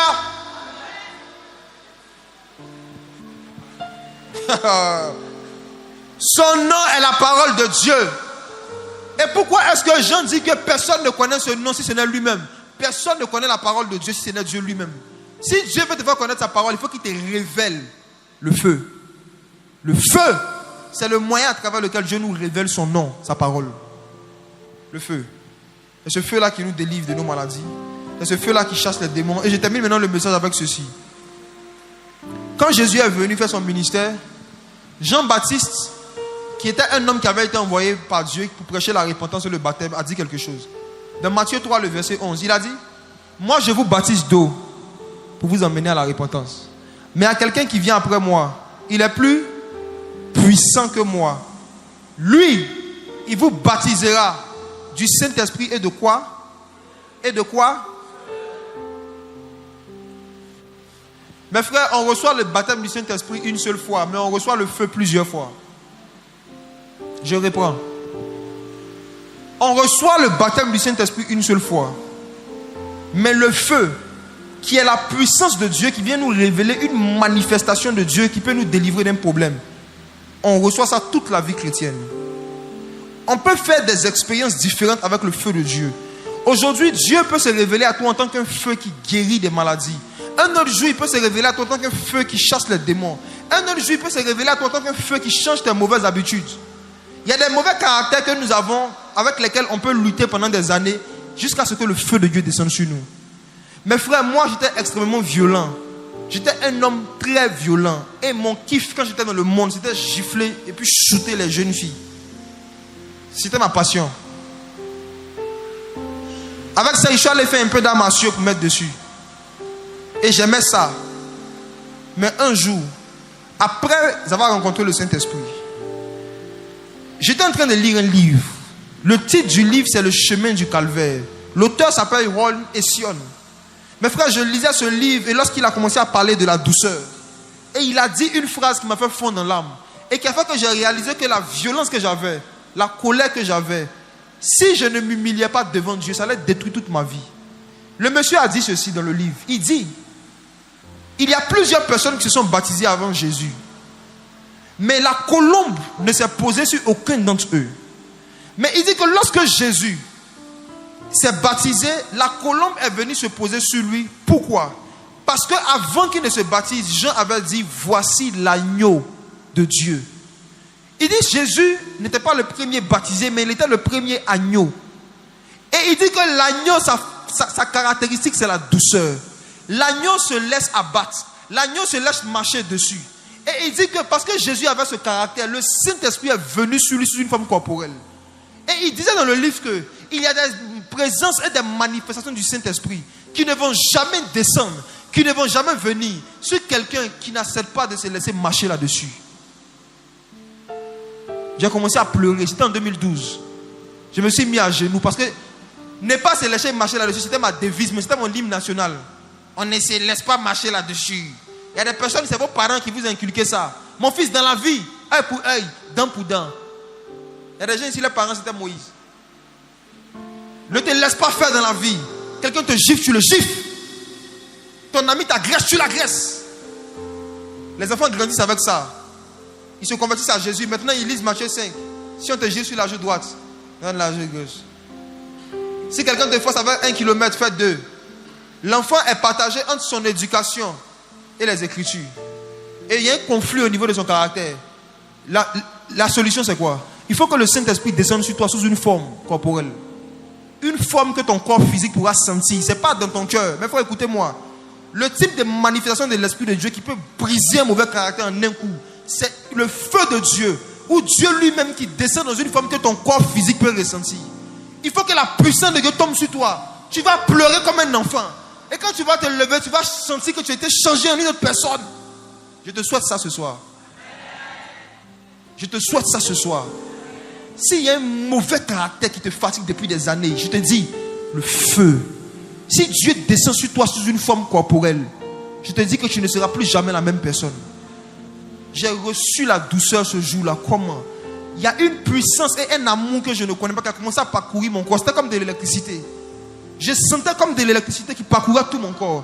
Et au fur et à mesure que je criais à Dieu, Seigneur, sauve-moi de la colère, délivre-moi de la nervosité. Je sentais que quelque chose s'est brisé à l'intérieur de moi. Je sentais que je ramollissais. Et ce jour-là, je suis sorti. Je suis parti au travail. Le soir, je vous ai raconté ça déjà, ceux qui m'écoutent souvent. Je suis monté dans un bus. Et puis un homme m'a insulté, il m'a craché là-dessus. Et je n'ai pas réagi. Ce n'était plus moi qui vivais. C'était Christ qui vivait en moi. Un mort ne peut jamais gifler quelqu'un. Un mort ne peut pas taper quelqu'un. Souvent, il y a des sales caractères qui sont à l'intérieur de toi. La solution, c'est le feu de la connaissance.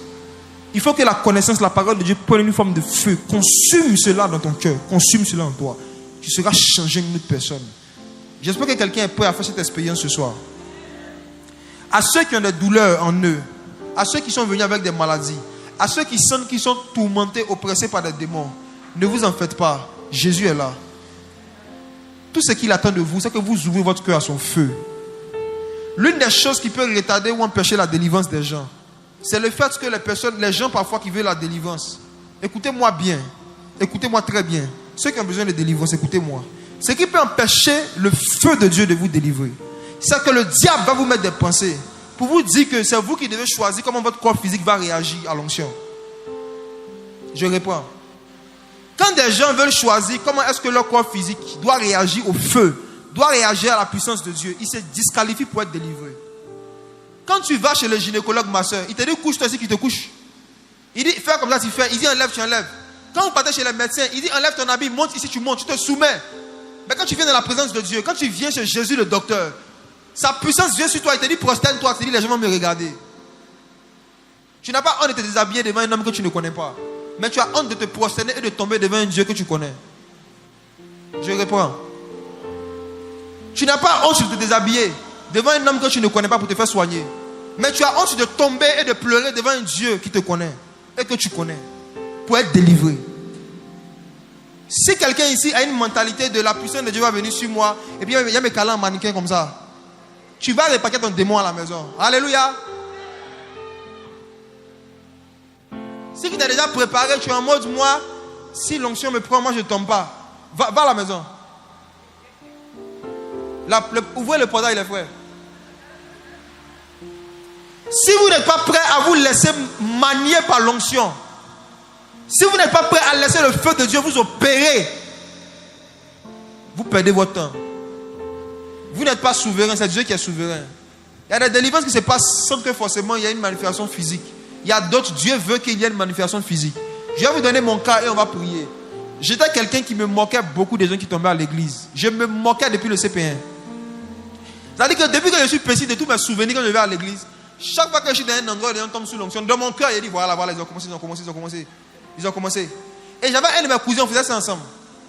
Quand on est quelque part à l'école du dimanche, dans une église, où des gens tombent sous l'onction, on commence à avoir des manifestations, je le touche qu'on a dit, et on avait donné des surnoms aux gens dans l'église. J'étais un moqueur. Un moqueur, ceinture noire. Mais ma moquerie, j'exerçais ça dans la maison de Dieu. Et voici ce qui va m'arriver.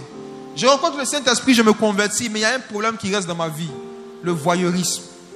Est-ce que vous connaissez le voyeurisme? Le voyeurisme, mes frères, c'est le fait que tu te retrouves toujours en train de regarder les fesses ou les seins d'une fille qui passe indépendamment de ta volonté. Le garçon qui ne connaît pas ça, il n'a qu'à lever sa main. Il y a pas quelque chose. Ça me fatiguait. Quand j'étais païen, ça ne me disait rien. Mais je suis venu en Jésus, je sais que ce n'est pas normal. À chaque fois qu'une fille, qu'une certaine femme passe, ma tête, mes yeux. Je lutte, je suis comme ça, je lutte. Non, tu regardes pas. Je voulais être libéré de cela. Je me suis mis à genoux, j'ai jeûné. J'ai dit, Seigneur, je vais arrêter de regarder les fesses des seins des filles. Ça me fatigue. Le Seigneur m'a dit, est-ce que tu veux être délivré? J'ai dit oui.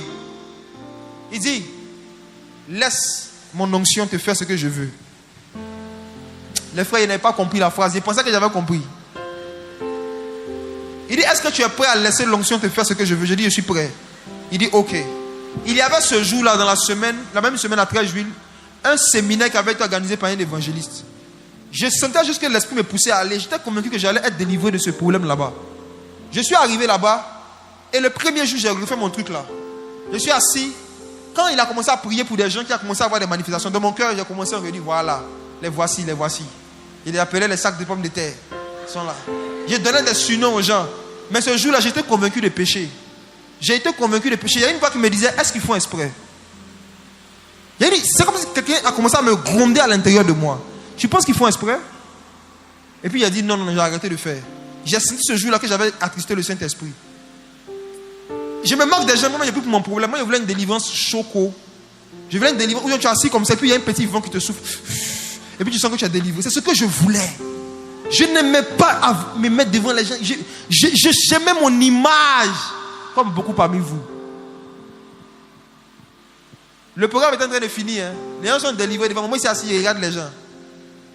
Le dernier jour, là, avant de venir, j'ai jeûné. J'ai dit, Seigneur, le programme est en train de finir, pardon. Le Seigneur m'a dit aujourd'hui, quand tu vas aller, laisse ma puissance te faire ce que je veux te faire. J'ai dit, Seigneur, aujourd'hui, je ne vais plus regarder les gens, je vais me disposer. Vous savez ce qui m'est arrivé? Le programme est fini, l'évangéliste a dit, levez-vous, on va prier. Je me suis levé. Il dit, disposez-vous, je me suis disposé. Le jour-là, je me suis vraiment disposé. J'ai arrêté de regarder ceux qui tombent pas. Moi-même, j'ai fermé mes yeux. J'ai dit, Seigneur, mes yeux là me fatiguent. Même à l'église, j'étais venu faire ça. Tu es assis dans l'église, une fille se lève pour aller faire pipi. Tu es comme ça. On dit, Alléluia, puis tu te retournes. Il y en a qui font ça ici. Je vais vous voir. Dieu veut vous délivrer aujourd'hui. Écoutez bien. C'est là où il parle, c'était en 2011. Arrivé au moment de la prière, il a dit, il y a des personnes ici, vous avez des addictions, il y a des choses que vous ne voulez pas faire qui sont plus fortes que vous, mais l'onction de Dieu brise le joug. Dans mon cœur, il dit, voilà, ça n'a qu'à briser, quittez ici. Hey! Au moment où je suis revenu à moi, il y avait un mort ici, mes tapettes étaient là-bas, derrière, j'étais devant, 2 personnes m'avaient soulevé comme ça, je ne sais pas comment je me suis retrouvé là-bas.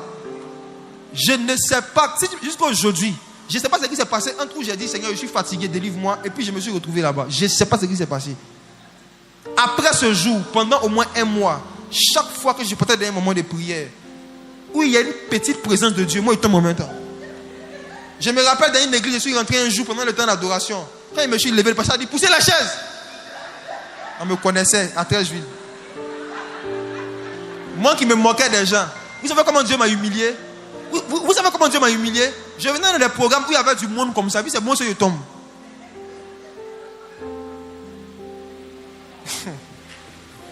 Quand je suis sorti de ça, ça fait plus de 11 ans, il me moque des personnes. Je sais que l'onction du Saint-Esprit peut mettre le corps physique de quelqu'un dans un état qu'il n'a pas prévu.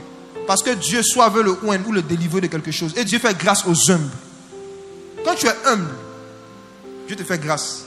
Mais quand tu es dans ton orgueil, de ne pas me salir là, tu vas repartir sale de ton démon. Est-ce qu'on peut prier?